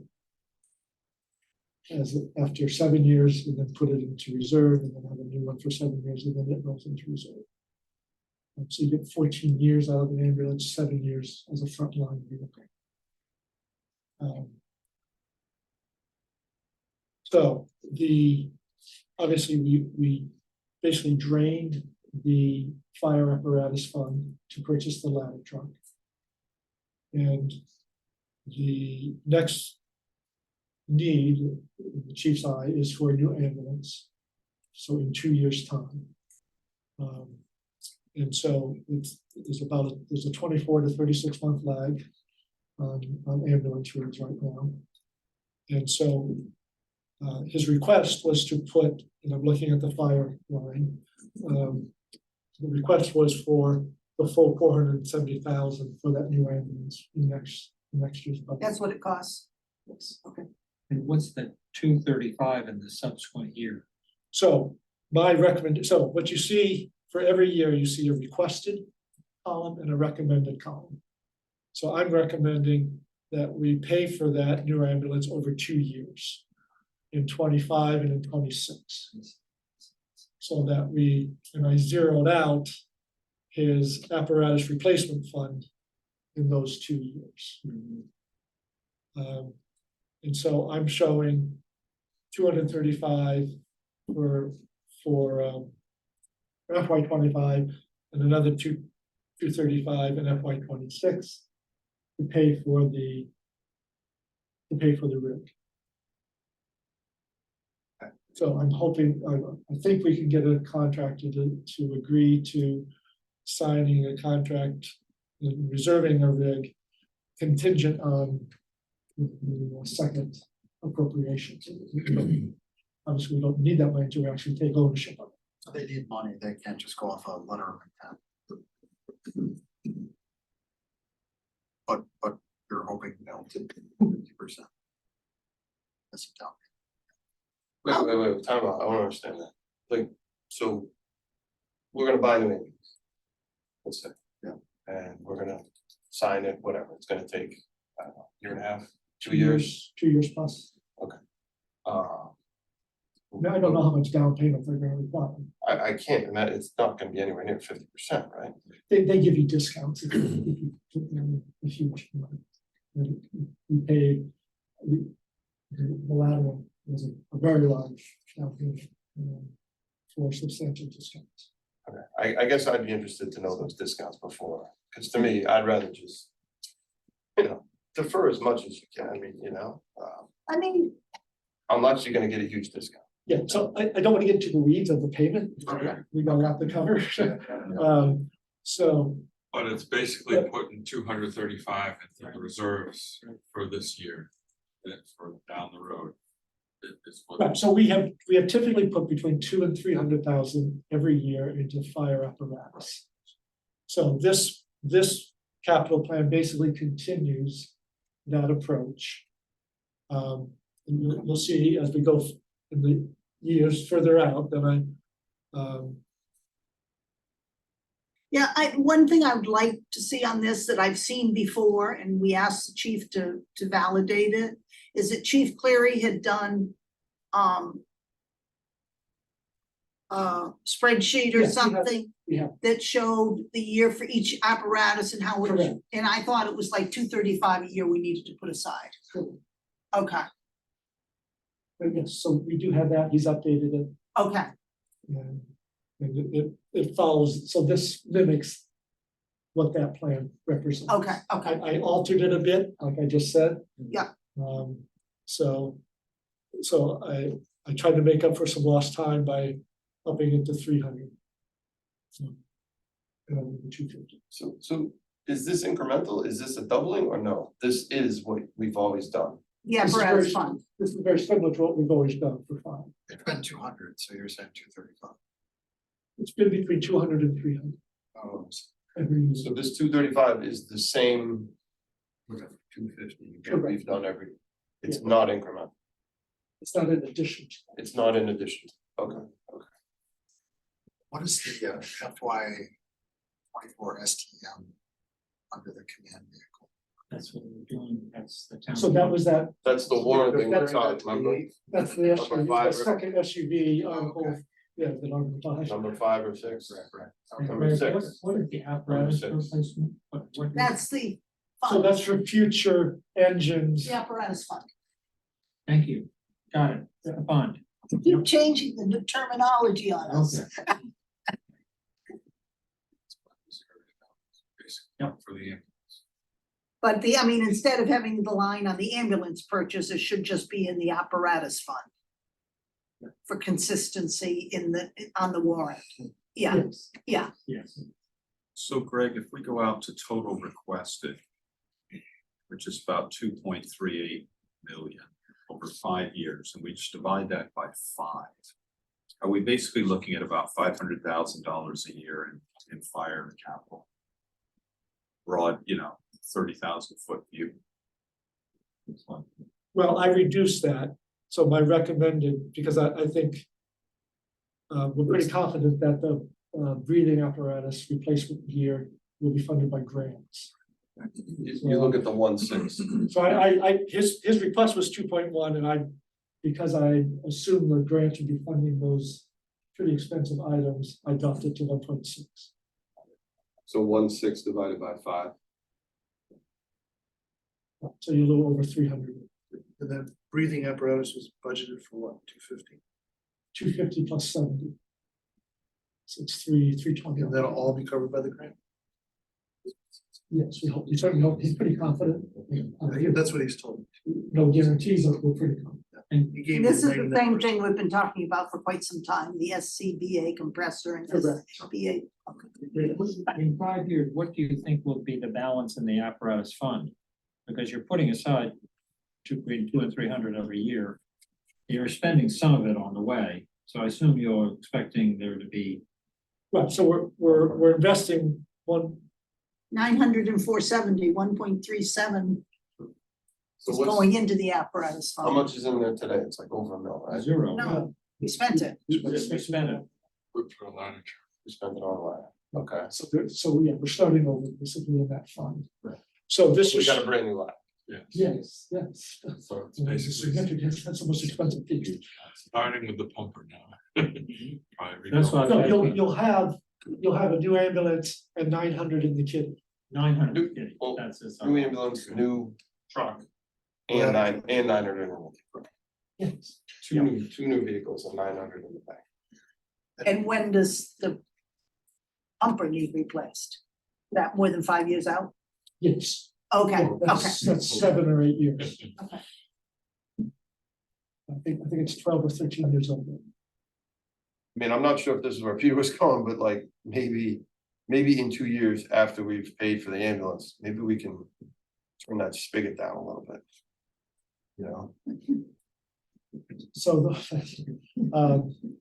That's why I asked what the. Well, I balance think would we be. need to see that spreadsheet of all of the years and when stuff comes to figure out the amount to put in each year. yeah, and I'm not saying turn it off, I'm just saying, I understand. turn it Yeah. down. a little. Appreciation schedule. But we need the spreadsheet. We need to see it all. Like, what's the expected life of this truck? the new ladder. Yeah. So that's 20 years. Right. So, in 20 years, there'll be 2 million, at least, Easy. maybe 3 million, actually. It'll take 5 years to build it. But I mean, You better order it now. If we're buying ambulances at 470,000 every 7 years. Yeah. We're essentially putting aside 72 grand a year for ambulances, and then we got 100,000 for a ladder truck 20 years out. And I mean, by the time you add up the incremental annuals. yeah, but you maybe get the to- answer is going down to 170 for the math you just Right. did. That's all I'm saying. Right. Yeah, maybe it's 80 grand less. Well, That's let's all I'm wait saying. until we see the spreadsheet that lays everything out. Okay. Can I ask just about that SCBA here? That was on Chief Cleary's list, and so the new chief, he's confirmed that the current one is not repairable. Right. And my recollection is way back when getting a tour of the fire station is that a lot of fire stations don't have that. It's not like a typical thing that fire stations have. That's to charge their breathing tanks. Yeah. Other fire departments come to our station to get their tanks recharged. Yeah, that was my recollection. Me too. Me too.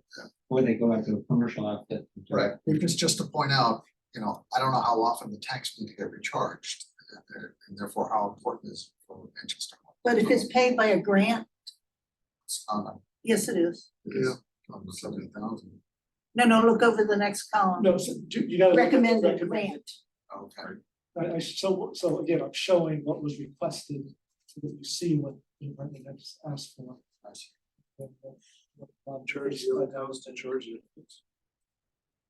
Right, I mean, there's two brand new ambulances just here, in the over for fiscal 23.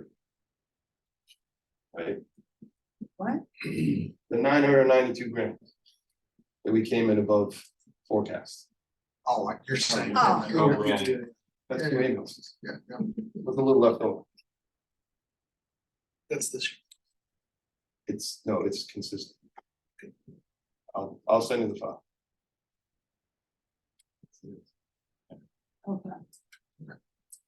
So do we want to go back to the article on the warrant, given this information?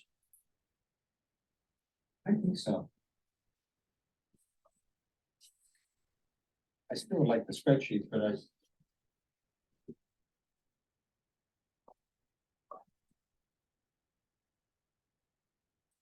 Article 6.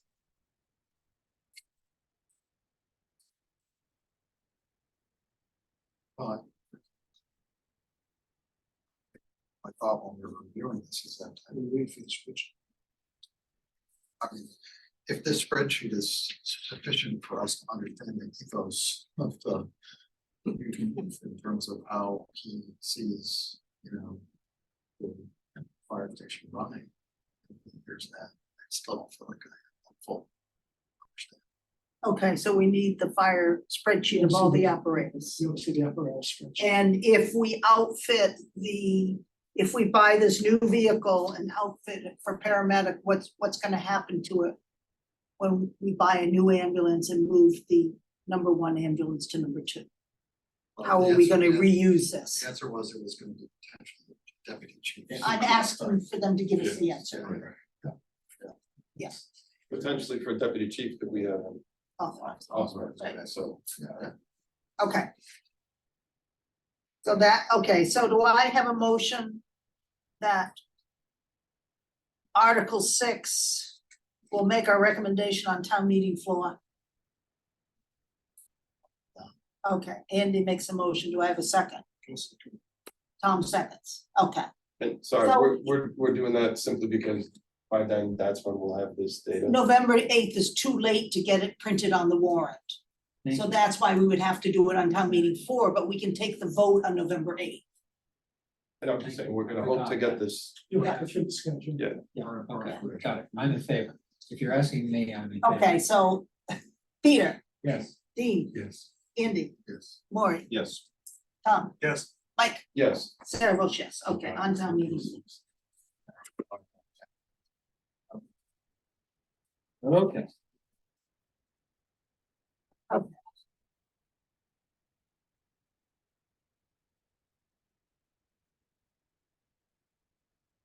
Theory on stuff, you know? So to take a step back. for a Okay. minute, Yes. For the past, really for the past 10 years, we have avoided bonding for our capital needs. We've been going forward on a cash basis. Um, and that has served us well. We've been able to reduce our overall indebtedness to a much lower number. And we've been able to take some of those debt payments and turn them into on capital expenditures every year. So I think that run is running out. So what this, because of some pressing needs for larger amounts of cash. And so what this new 5-year plan shows is 2 bondings, one small and one quite large. So it shows a $10 million, roughly a $10 million bond, 9.6 in the next year, in order to fund about half of that, 4.1 million going towards upgrades, significant upgrades to the sewer plant. And Chuck has talked to you about that. You talked about 3.5 million or something, or 4 million. Okay, So this is showing 4.1 million for sewer plant upgrades, and then another 5 million for advancing the PFAS mitigation plans. So that's doing pilot testing of mediums and getting final design and getting construction documents all ready for what will eventually be the construction of the new filtration plants for both Lincoln and in Gravelly. Whether or not they're both at Gravelly or we have two separate ones is still to be defined. So this shows that effort getting started next year. So we have the sewer upgrade and the PFAS, and then in fiscal 27, I pushed it out a little bit from what was requested. I'm showing basically a $50 million bond. So that bond is for two major projects: the new DPW garage facility, most likely up at School Street at the old compost site, and then the construction of the PFAS filtration mitigation units. So helping to offset that large bond. By then, we should have the new CST project constructed with any luck, and paying significant increase through our tax revenues, at least for the town. It's a major project. We are hopeful, no guarantees, that we would be eligible for some significant grants for the PFAS, as well as some litigation settlement monies. The initial numbers are not that thrilling. It's in the $500,000 range, and I'll pay $500,000, but compared to $25 million in costs, it's disappointing. But that's not finalized yet. There's still a lot of haggling to take place. Attorney generals are positioning to oppose the proposed settlement, saying it's not enough, similar to what they did with some of the opium settlements. Actually, they were successful in getting those to be higher. But that's all speculation. And we'll just have to see how that plays out in the next few years. So in the current 5-year window, those are the two big projects. You'll also see some increases in waterline work. But we're able to fund that pretty much through our annual appropriation. So again, continue to slowly grow the amount of taxation going to capital every year. We'll have to have discussions about increasing sewer and water rates beyond the typical 2 to 3% if we want to help those, if we want those enterprise funds to contribute more towards the bonded projects. Compared to what they're doing now. So then as a bottom set of notes to the spreadsheet, I looked at the big ticket items further on.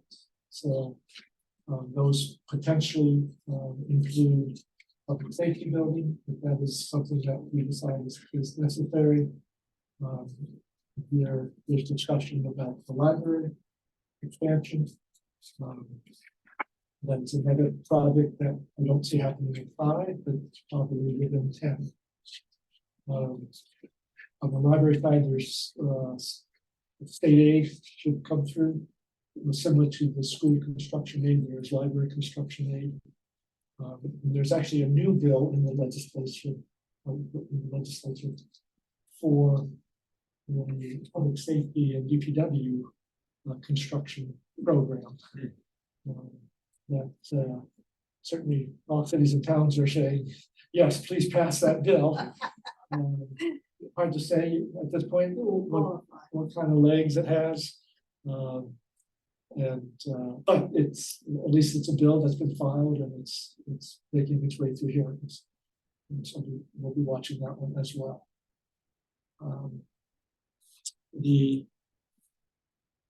the other notes, some of the assumptions.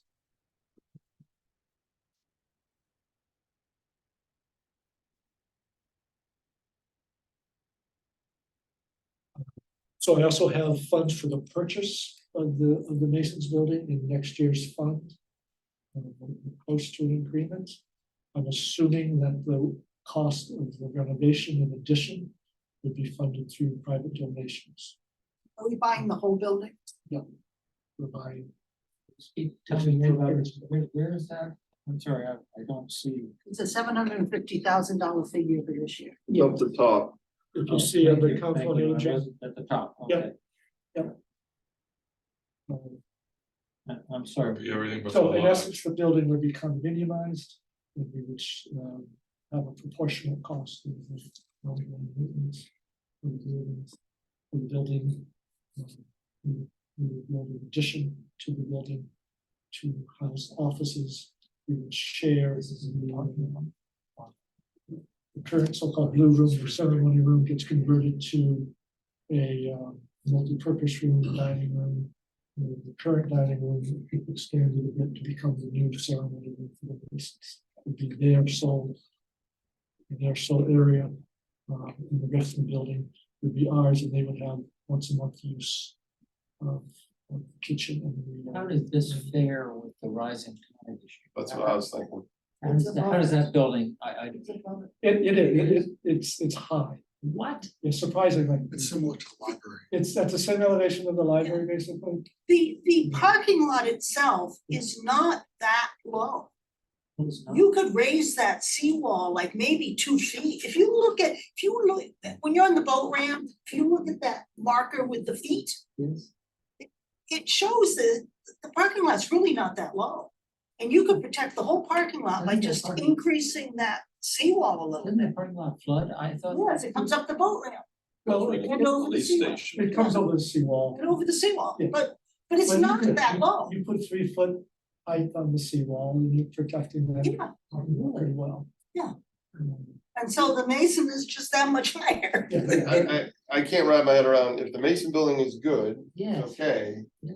But the police station's not, Right, Yeah. it's lower. Oh, we're and definitely. it's that we're good. difference? We're about 8 feet lower. 8 feet, 8 feet? there's no way, Yeah, that, You'd be that surprised. parking lot goes up. You'd be surprised. 8 feet I'd say it's at least that. vertical. So Look at the that beach. sewage treatment plant's behind the Masons building. We're But it's a very little concerned far. about But that that. drops. Yeah, it's lower. Let's walk walk there up a lot. to We Need to walk. So if I go after this meeting, go to the Mason and then walk the police station, I'm walking down 8 feet. Yes. There's a little hill there. Yeah, there I is a find hill. that- I find that very hard to do. You're not walking. That's amazing. I think if you walk, Yeah. you'll see it. Maybe it's 6 feet, but I Okay, but you've got it. Yeah. Yeah. Jeez, yes. don't check the elevations. And you're looking at threshold Deceptive. elevation, so it's the threshold of 1 versus Yeah, right, at the bottom. So it would be joint ownership? condos. Could be a condominium. Okay. I guess leaving aside the 6 feet or 8 feet or whatever the difference is, I mean, you know, if we're thinking about all these climate change projections and rising tides, like, does the 6 feet even matter? Meaning, you know, you wanna be 20 feet above, or like, do you know what I'm saying? Like, Yeah, I do. I mean, but does buying 6 feet get you 3 years? Like, I mean, it still seems a little crazy to be. Well, the current, that map that was part of the facilities master plan identified the projected, Right, so it showed it's out of the danger and zone. it was showing the library and therefore also the Masonic Lodge as being outside of that area. Right, but my point is, we're talking about those here differentials clearly, like in the grand scheme of the world geography, right? Like, we're not talking about a hill over here that's 100 feet above sea level. We're talking about, well, this building's 6 feet higher than this one, and well, Part of this it too projection. is, they're talking about multi-year storms, and the area we're talking about is actually pretty protected. So it's basically calm water rise as opposed to surge. You know, so Mascanoma Park could have 6-foot swells rolling over it, but that's a little harder when you get inside the railroad bridge, inside that protected area. I mean, it's like a pond coming up on, which is a little different than, you know, rolling seas coming in. But I agree with you, then the elevations here are, you know, I'm wrestling with this issue. We're spending a lot of money or projecting to spend a lot of money to retreat. and yet we're buying. Exactly, that's, And I think we need to kind of reconcile that message. yes, that's, you're saying what I could not articulate. Like, why am I gonna panic about moving the police station if we're gonna buy a condo on the other side of the parking lot? Like, that doesn't make sense to me. But again, more part of your answer is the contours. The rise is just merely, it's not a storm rise that you're concerned, it's just merely a change in its high tide mark. He said the Masons building is not a critical element. Comment the Chuck just made. Critical infrastructure. I didn't. It popped up. Well, if it's a council on aging bill, I mean, It's not a- it doesn't matter. If it's out of service for a few weeks, it's a lot different than having the police station on the service. That's true, but I still don't wanna throw $750,000 at something that I think Yeah. could get damaged by seawater, even though, yes, it's not a critical building, like, I mean. Let me see, you say to the voters, yeah, we're gonna spend So- 10 million here, we could have the 750. So the value here is the land. So if this is 750 include purchase and if I totally just overhaul the whole building. And took the first floor from elevation 5 to elevation 12. Does that solve the problem? I say you just You just- increase the size of the seawall, it's a lot easier, you protect all of that parking lot behind town hall, and you can build a public safety building in the parking lot. Yeah, what's the argument against that? DEP, Army Corps, and environmental protection. As opposed to Get take the over it. Masons building and make it higher. I'm being facetious, but I'm not. When you permit for that stuff, it's requires patience. Sold the permit yesterday. I don't know. So again, these discussions are important and Yeah. that really was designed to sort of be a high level. Fair enough. Going into weeds, I'm sorry. Yes. It really, Duly noted. I just need to get some sense, given the hour, is, You've been looking at the Masons forever, and it seems like you should do this. again, we You can can't. debate the pros and cons of Yeah, that yeah, Do it. at a later time. Just in terms of the general direction, I need some feedback about bonding I'll for the give some, next 5 years. And, you know, there's a couple wild cards, right? The ethics elementary is lurking. That could be within, 29, it could be within 5 years. yeah. Could be Don't know sooner, yet. they've had a walkthrough already, Oh, Right, so they've applied to be in the so it will be. queue. They'll know in January whether or not they made it in this round. And so if they make it this round, then that starts the whole process of feasibility study and options and. the memorial school was a year or two earlier than we expected. Right. It got in the first round. Right. And often don't get in the first. We're praying to not get in the first round. I think the items that you mentioned, DPW and obviously PFAS, those are things that we've been talking about for a while, and PFAS is urgent. There's an urgency there, and a state mandate, at some point. Likely, I mean, we're. Right. Not yet. we haven't yet, but we expect Right. EPA to come out in the beginning of It's the in the year offing. with new, much And- lower thresholds. And if they come in with higher thresholds, then it will cost us less. So can I ask a question about that? Because if you took PFAS completely off the spreadsheet, what would the water treatment number look like? Because where I'm going with this is So there's PFAS is about 350. 27 27 million. million. So, there's all these towns in Massachusetts that have got to be wrestling with this. And we are a town with an awful lot of financial resources. But there's gotta be a lot of towns who don't have those financial resources. And what does that do to the legislation and everything else? Where I'm going with this is, do we have a longer time horizon on PFAS than we think we do? Because that's a huge number. And if it could move out 10 years. I was gonna say the same thing in a different way. I cannot swallow the 50 million in one slot. Like, so to me, something's gotta move. And if it's PFAS, okay, or if it's DPW, but like 50 million in one slug in whatever that is, 2 years from now, like, that's. I'm just sort of asking about the PFAS question in relation to other communities in Massachusetts and where we think the tea leaves might I land. don't think we have the answers. So all we have is what has been proposed. So EPA has proposed new regulations that have this, that lowers the threshold significantly from 20 down to 4. At least for these 2 or 3 types of PFOAs or whatever the acronyms are.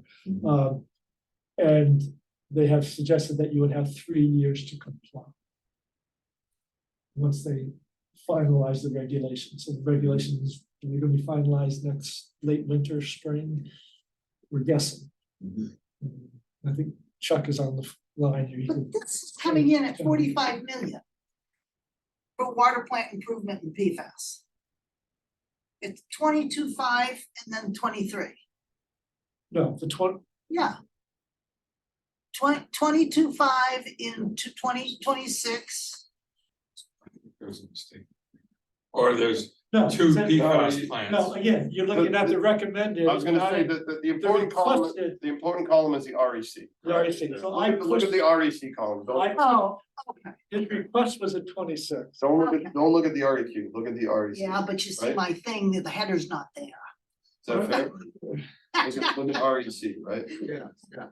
Okay. So it's not 20. So I would also raise the point of what do we think is the appropriate thing to do for our town? As versus waiting for a mandate that's trying to judge the, you know, where we need to be on the line in terms of parts per million for forever chemicals being in our drinking water. Why wouldn't, you know, there's a sort of a, you know, sort of community responsibility thing of what we feel as a community. It is. You just have to remember that there are a lot of other sources of PFAS that are getting into your body. Yeah. And the numbers can be quite significant in some of the packaged food that you're eating, for example. It's pretty phenomenal. Chuck had some example of a chocolate cake that just was off the charts. Well, but that's the kind of context and discussion that I think would be useful. Yes, I agree. Yeah, I agree. I mean, I also agree with you that I'm confident that we will be filtering PFAS out. I don't think we avoid that. I think the public will want it. And eventually, there are going to be regulations. So I think we should prepare for it. But I think Maury made a good point, right? Which is realistically like, yes, we have the financial wherewithal to do this, whether bonding or whatever. But there's gotta be a ton of towns that whether the state says this is what you have to do, they literally are gonna be like palms up, like. They will not have the financial resources, even with bond, like to do it. So then to Maury's point, like, it's almost like, what's that? What do you do? No, I think I think you're the other going, aspect to add on it is, it's relatively new on the horizon. It's been out there for 2 or 3 years, and it's probably gonna evolve over the next 2 or 3 years. And that's what I'm just wondering is, you know, I think in 3 years, there might be PFAS A, PFAS B, and PFAS C, and which one are we dealing with in what proportion? And I don't know, I just not sure the data has settled enough to put this, Do we need these to bigger spend- numbers yeah. on the horizon. Do we need to spend We 5 do. billion That's the question. in fiscal year 25? Do we need to spend 5 billion in 2025 if we don't even know what the regulations are? Well, that was what I was, looking at. You don't normally have 5 million up front for a $22 million project. Right, that's a It's big more number. like 2 million would be upfront to under 22 million. But there may be specific things that were itemized, I don't know. That was what jumped out at me as the 5 million for a 22 million. That's crazy. Go ahead, Chuck. We don't want to have this a real long conversation tonight. Yeah, no, I'm not trying to. I just, you're asking good questions and I totally understand them. And I would say, the 5 million is not just for design. It is a lot of different things. There's a lot of moving parts because we're trying to juggle, both sources and coming into compliance with both of them. So I think that's kind of number one. Like that's just the kind of placeholder number that we need to make sure that we can accomplish everything we need to accomplish in the time frame we do, knowing that, these things take time to get through not only the regs are changing, but, to get through town meeting and to get through all the other things. So there's kind of a lot going on. So that's number one. I would say number two is, in terms of what's going to happen if, town B says we can't do it, like that's really not an option that's going to get town B out of doing the work. They're going to have to, if they can't do it in the time that DEP and EPA says you have to do it, then they will be under consent order. And the issue with going, using consent order as a mechanism to then, spring free the funding is, what do you do when the clock strikes midnight? There's some cities and towns that buy bottled water. There are some cities and towns that buy the filters for your pitchers and stuff like that. But that is in addition to the money that they will be spending on the treatment. That is not in place of. So that's where I think the financial argument is made, that we just need to take care of our own business and not worry about town B.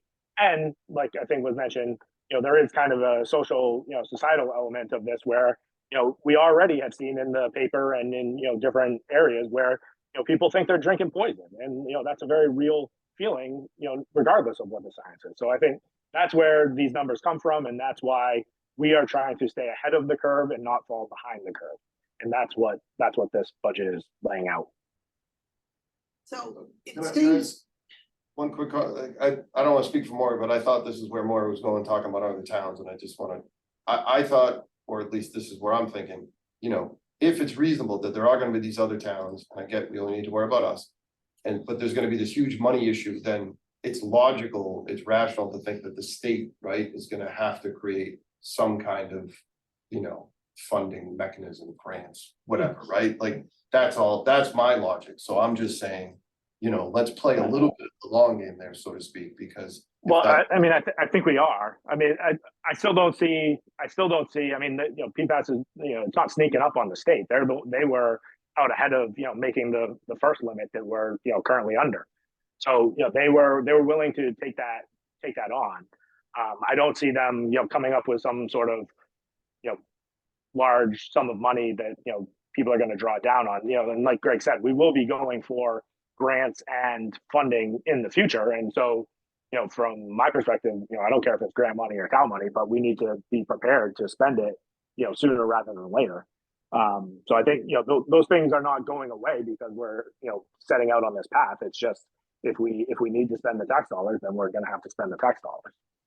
so I think that what we need is more detail on the PFAS and where these numbers are coming from. And do we really need 5 million this year? And I think we also need more detail on the streets. What's gonna be done each year, what are the projects, what's the total thing look like? I'm talking about the water main improvements. Yeah. So we have that, but I'd say for the PFAS specifically, we have a lot. Yeah, we just want the detail. We don't like place. These numbers these are placeholders. In fact, that you haven't approved them yet, but they are real numbers. We have done the homework. So, I'll forward that along. Maybe if we have to spend a lot in PFAS, maybe we have to delay water main improvements. I don't know, but I think that we're saying we're spending 1.4 to 2 million, 4 million on water main improvements every year. We've been doing a lot, and I think we just need to understand if there's any flexibility. Yeah. So I feel like we've had these conversations and I've given these presentations, but my presentations haven't changed. Like, there's a lot of pipe that needs to be replaced, and we're going to have to treat for PFAS. So that's what this budget is setting out to accomplish. And certainly, I think we have in the past, dialed certain things back. We're certainly not just doing project after project out of nowhere. I don't see that happening. So, but I have the information, and I think I've shared it, and I will share it again.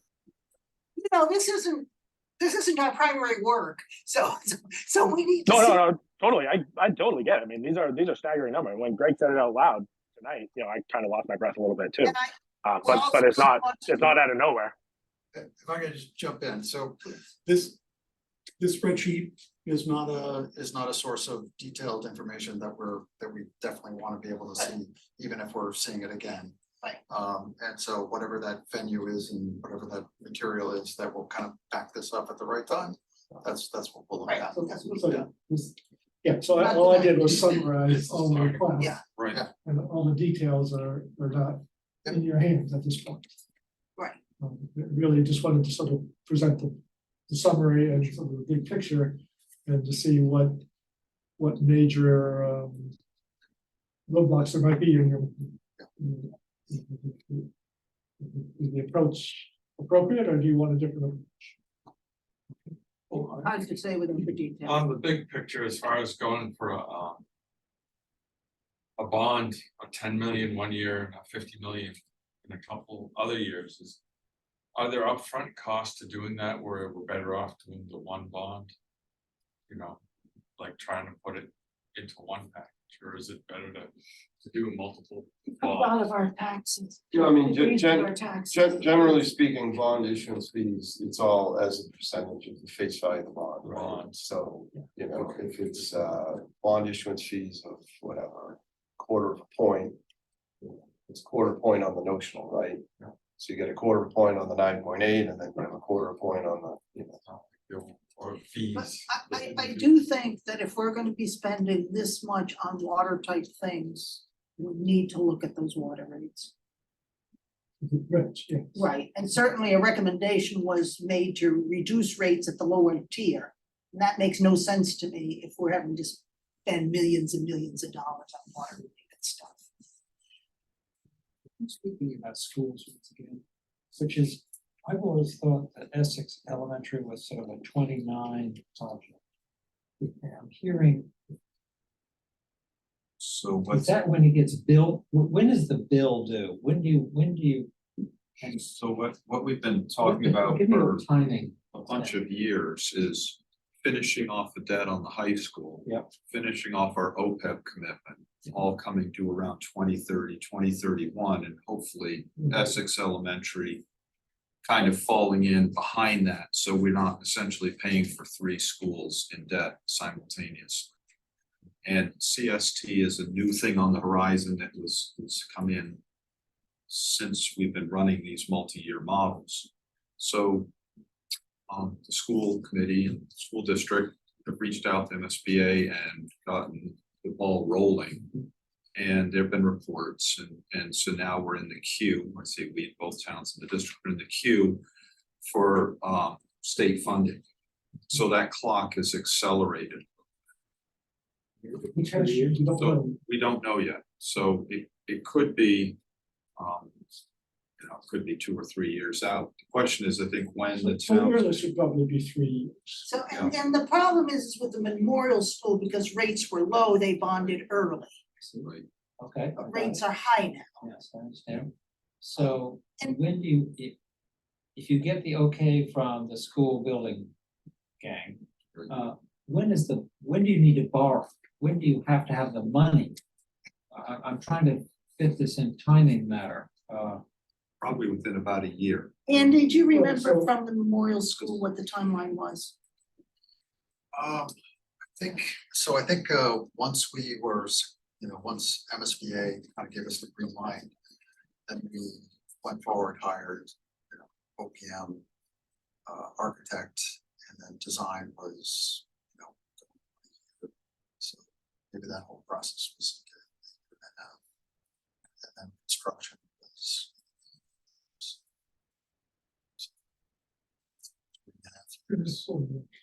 Let's say 4 years, and then, so, you know, you can do bond interest, you need the approval for bond, but you don't need to borrow all the money. You can, do bond anticipation notes. Yeah, the borrowing happens when you start to contract for the work. So it's halfway. But you Or- don't have to or- bond, you don't have to bond for the whole thing at the beginning. You can do multiple bonds based on the market, right?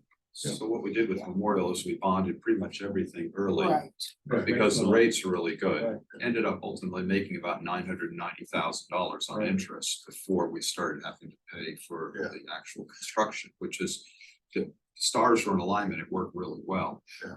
Not sure that will happen this Right. next time around. Well, I was just trying to fit the 29 guesstimate on the notes here, what we think it actually isn't all that different. I mean, it takes 4 years. It might be 4 years before you need to bond. I mean, so But you might 29 not is need the actually whole bond. Pretty good still. Okay. How long did it take to build it? 2 years? Yeah, a couple of years, yeah. So if calendar 24, Right. you add 5 years, Right. you're at 29. We're still 2 or 3 years ahead of finishing up on the high Yeah. school. True. So There's your, so there's this your is- rub. So approval in like 26 or 27 would be pretty nice, but people may not like that idea. But Essex, Essex, you know, as a building, is a, you know, is a stronger building than what Yeah. it was. So it's not a gimme that the. The big concern right now is the roof. They hate the. Yeah, but that's not a reason to. $1 million roof There's versus a struggling. $45 million project. Yeah, They keep sweating out the boiler too, whenever it gets, Yeah, it's, They replaced one. they did, oh, jeez. Well, plus Essex is gonna have to pick a lane. Right. Right, like, you know, and so if it's, they want a brand new school, new elementary, like, that's a cool lane, but then. They've gotta be fine with the higher portion and stuff, right? And if they wanna go the other way, if they wanna go the 2.5 or 1.5, whatever that lower number is, then. The elementary school probably doesn't work, it probably They doesn't don't factor see it into, that way. I mean, it's math, right? They want a new school. Well, the high level math is, if there is an investment on elementary. Then clearly the amount of taxes that Old Town. Will have to pay to the district will be significantly higher, right? And that's just math. Right. Basically, you're doing another memorial school. So, expensive version. this smaller building and all that, the back of the envelope numbers is probably 42 to 48, Memorial was low fifties, low 50s. so this will be 60. It's a smaller facility, doesn't it? No, it matters, but what costs are going. Yeah, the- I underline my argument even harder. I've been thinking 42 to 48 on Essex. So high level, Way out of the, so say it's exactly the same dollars. As the one, just to make it easy. What do we know that means? What did that mean in terms of? The additional dollars, you know what I'm saying? Now, So the debt service, our share of that debt service. I'm gonna get this right. It's like 1.7, right?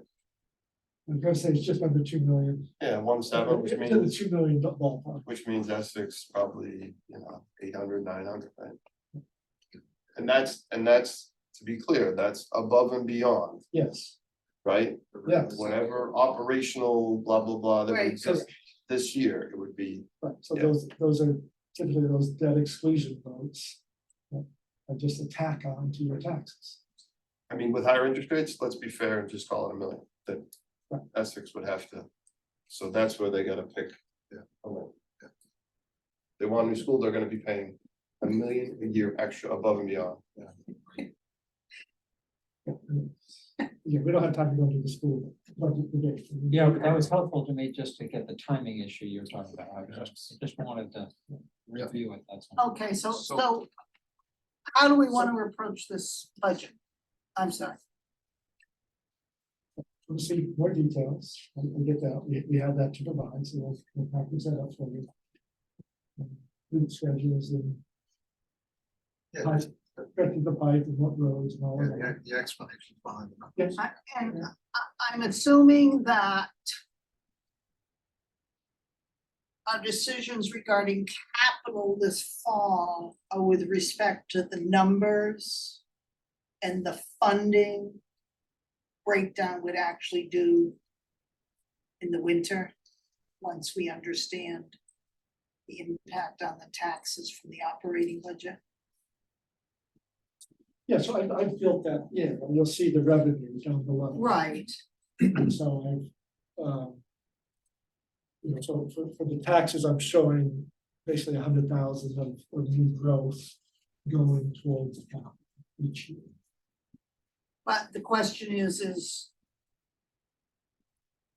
do we want to use some of the excess levy capacity towards capital and decrease the amount of bond? I think that's a discussion we have to have at some. Well, Yes. and or tightening up forecasts, right? 'Cause Right. There's money Yes, there, yes, a lot of money there. right.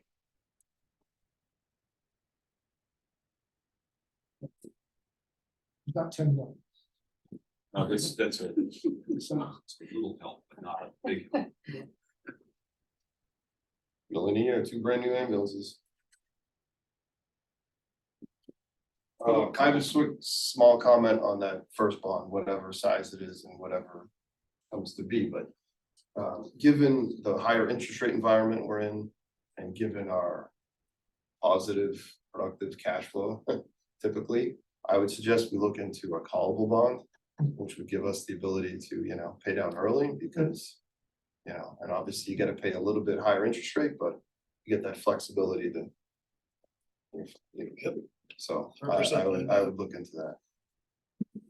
yeah, again, given no crystal ball is perfectly clear, but it would seem if we could stall a year, that might help us in terms of those interest rates. It seems like interest rates will be falling.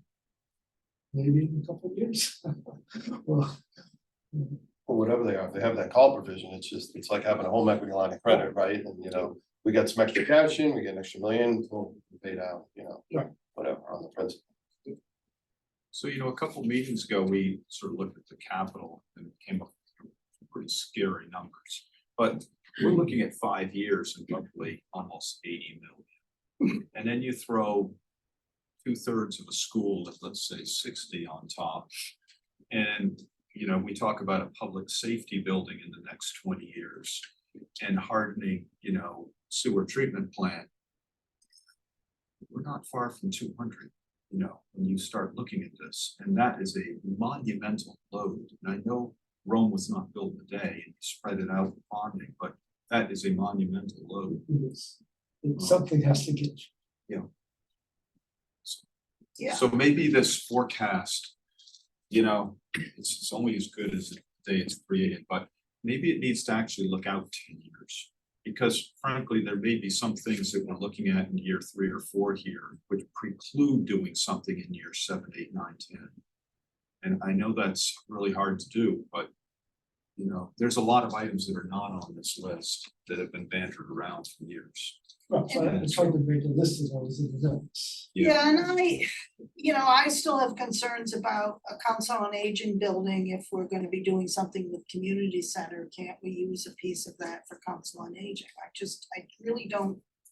I mean, people are using the chapel for the church and I just really question whether at this point in time is a good point to spend money on a council on aging.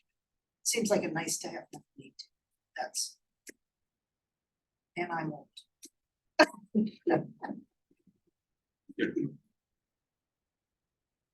Yeah, I'll build on that quote, there's need to haves and there's want to haves, right? And, at least my personal opinion, I think of PFAS and it's like, that's a need to have from one of two perspectives, either because the state's gonna mandate it or because, just socially, we wanna all make sure we're drinking the cleanest water possible, right? Fair enough. In my mind, that's a need to have, So when I look out at that 50 million a year and I see it's comprised of, the water treatment or, right? PFAS, blah, blah, blah, and then the DPW, I say like, something's gotta give, and like, I would, I'd push that DPW out, just because we just can't swallow everything all at once. I mean, our annual budget is 40 million, and we're talking about a 50 million year on top of a 10 million, like, it's just, it's too much all at once. There's some tough choices, the slam dunk at the facilities was the sewer wastewater treatment. That seemed like a prudent thing to do Right. now. Yep. So, the other stuff, we should look at what we can do to defer.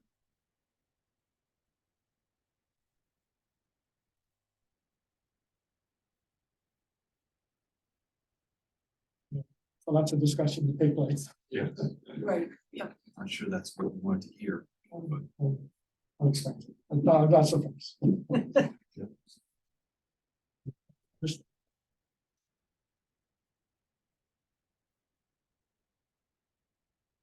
And I think the other thing we'll want more detail in is the DPW equipment. Regarding what we went through a spell where we were purchasing a lot of equipment, but you know.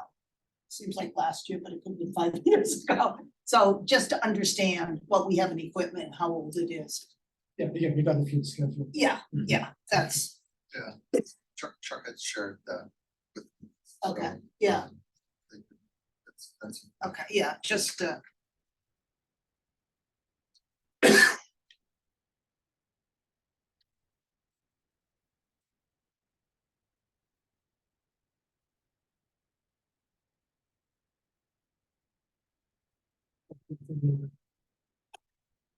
If these details to you ahead of the next meeting. Yeah. so our, yeah, I think we were aiming for November 8th. Yep. I think is 2 weeks from today.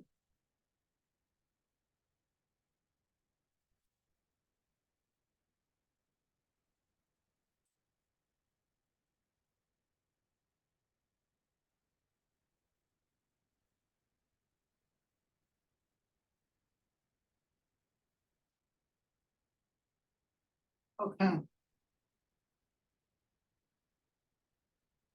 Liaison updates. Do you have anything on this goal? I think we've sort of covered it earlier in the meeting. But the move at the moment is moving toward 2 towns and hopefully the school's participation in the review. And I think it's gonna be a sort of challenging election season. Anyone for more info? Do you have any update on the fire department? I think we covered. We're pretty good. Mike, do you have any update on the police? Nope. Peter, any update on the harbor? You don't really already know, in the planning for essentially Ryan's retirement in 3 years and how that will change the staffing model. It's not not today, but Yeah. that conversation continues. So it's not, there's nothing particular to report. Okay. Andy, anything on DPW? One thing we'll cover, a couple of comments, for roadway, Chuck mentioned that they'd be asking for a bit more over the next couple of years. They're looking for a works grant or forest, work on forest as an association with the CST project. On the roadway itself? Yeah. Okay. Yeah. And, I didn't follow those initials, could you just give it just a bit? No.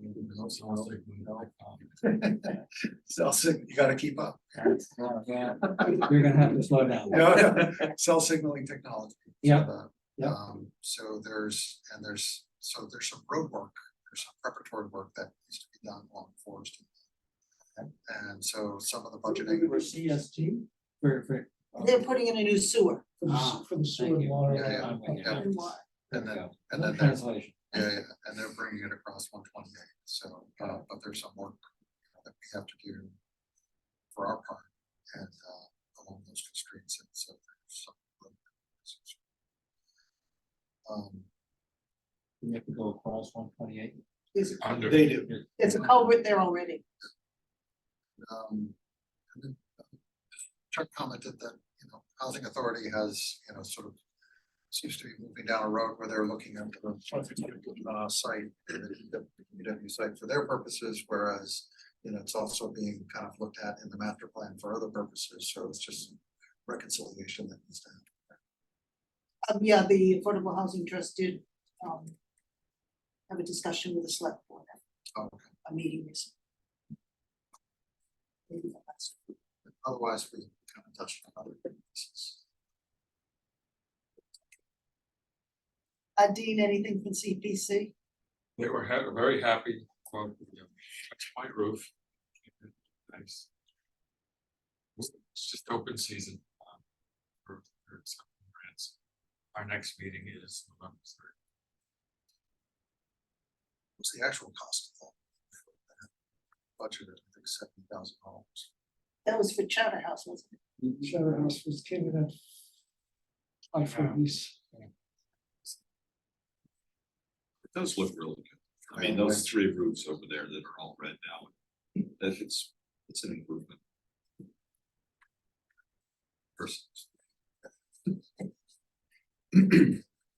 But, well, the CPC funded 40, or it was split 50-50, so when the cost come in under, does that? Oh, it all comes, split? the extra comes back to the town.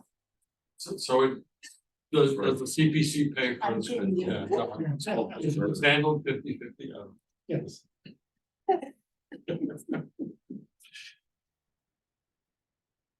I had a quick school question, the fields, how'd they come in? Under. like, I think it was close to 200,000 because they didn't use all of the contingency. They used very little of the contingency. I think the fields itself are on budget, but the contingency they didn't use. They said something about using 2,300 or something. At the end of the day, 200 grand, I think, yeah, it's better than a sharp stick on it. could be a little off on that, but it was, yeah, right, yeah. That's when things got touchy. See, The cash would be higher. What? I said, so their cash balance will be higher by the 200 grand. If that number's right. Right. But now they're not planning to bond it. Which means we need to come up with the money Uh-huh. to deal with that. at some Next point. year, yeah. Yeah, that's right, it's not in the capital. But we don't. I think Gail sent around August minutes. I didn't have a chance to look at them. Okay. I wanted to make some changes a long time ago, but it was so long ago that I have to start. I was coming early to look at them to the meeting, but I got here at 5 o'clock, early. So the next meeting on November 8th, we'll continue with the capital budget. You'll give us some of those details and we'll see how far we get through. And then we'll have those 2 warrant articles on the agenda. And we'll do the year-end 23 report and 24 Q1 report.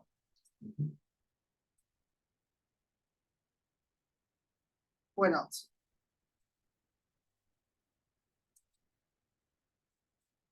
The other thing, Greg, I'm gonna be looking at for before town meeting is to know with all of those warrant articles and with the June change, how that's impacted the tax rate.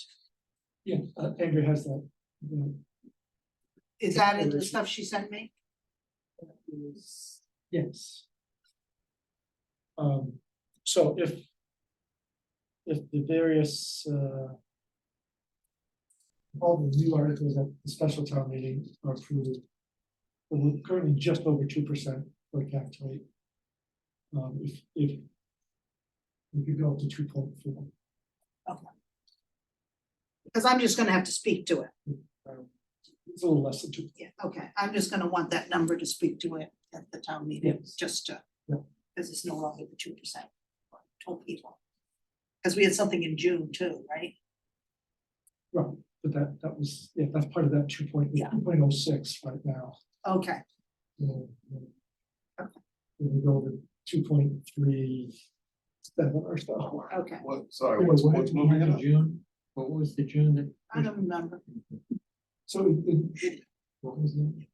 Well, we didn't move it that much, but instead of the school, it's just got reallocated to the fields. Right, So that really didn't have that right. didn't move the tax We rate. paid 400,000 from over 400, 468 from the schools, I think, and we spent 400 on the fields.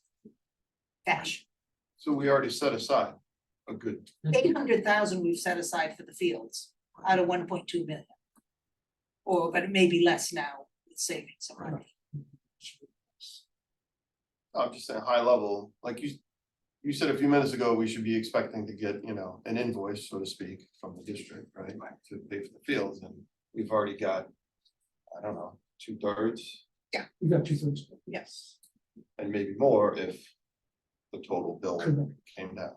Right, and the challenge is we were expecting it in fiscal year 25. But now apparently the school is talking about adjusting its fiscal year 24 budget. Which would mean we get invoice before the end of this fiscal. But that may be preliminary. Depending on what Essex does. Stay tuned, yeah. Essex We says need to hear come up first with what its they- 400,000. Okay. Anything else?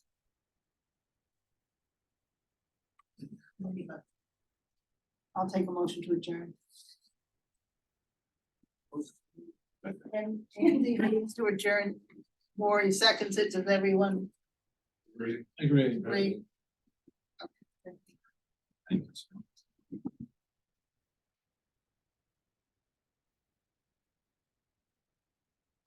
Thanks, Joe. Thank you, Andrea.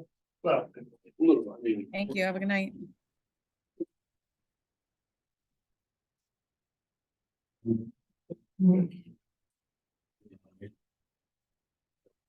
In this environment, it's what's. Yeah, right, exactly.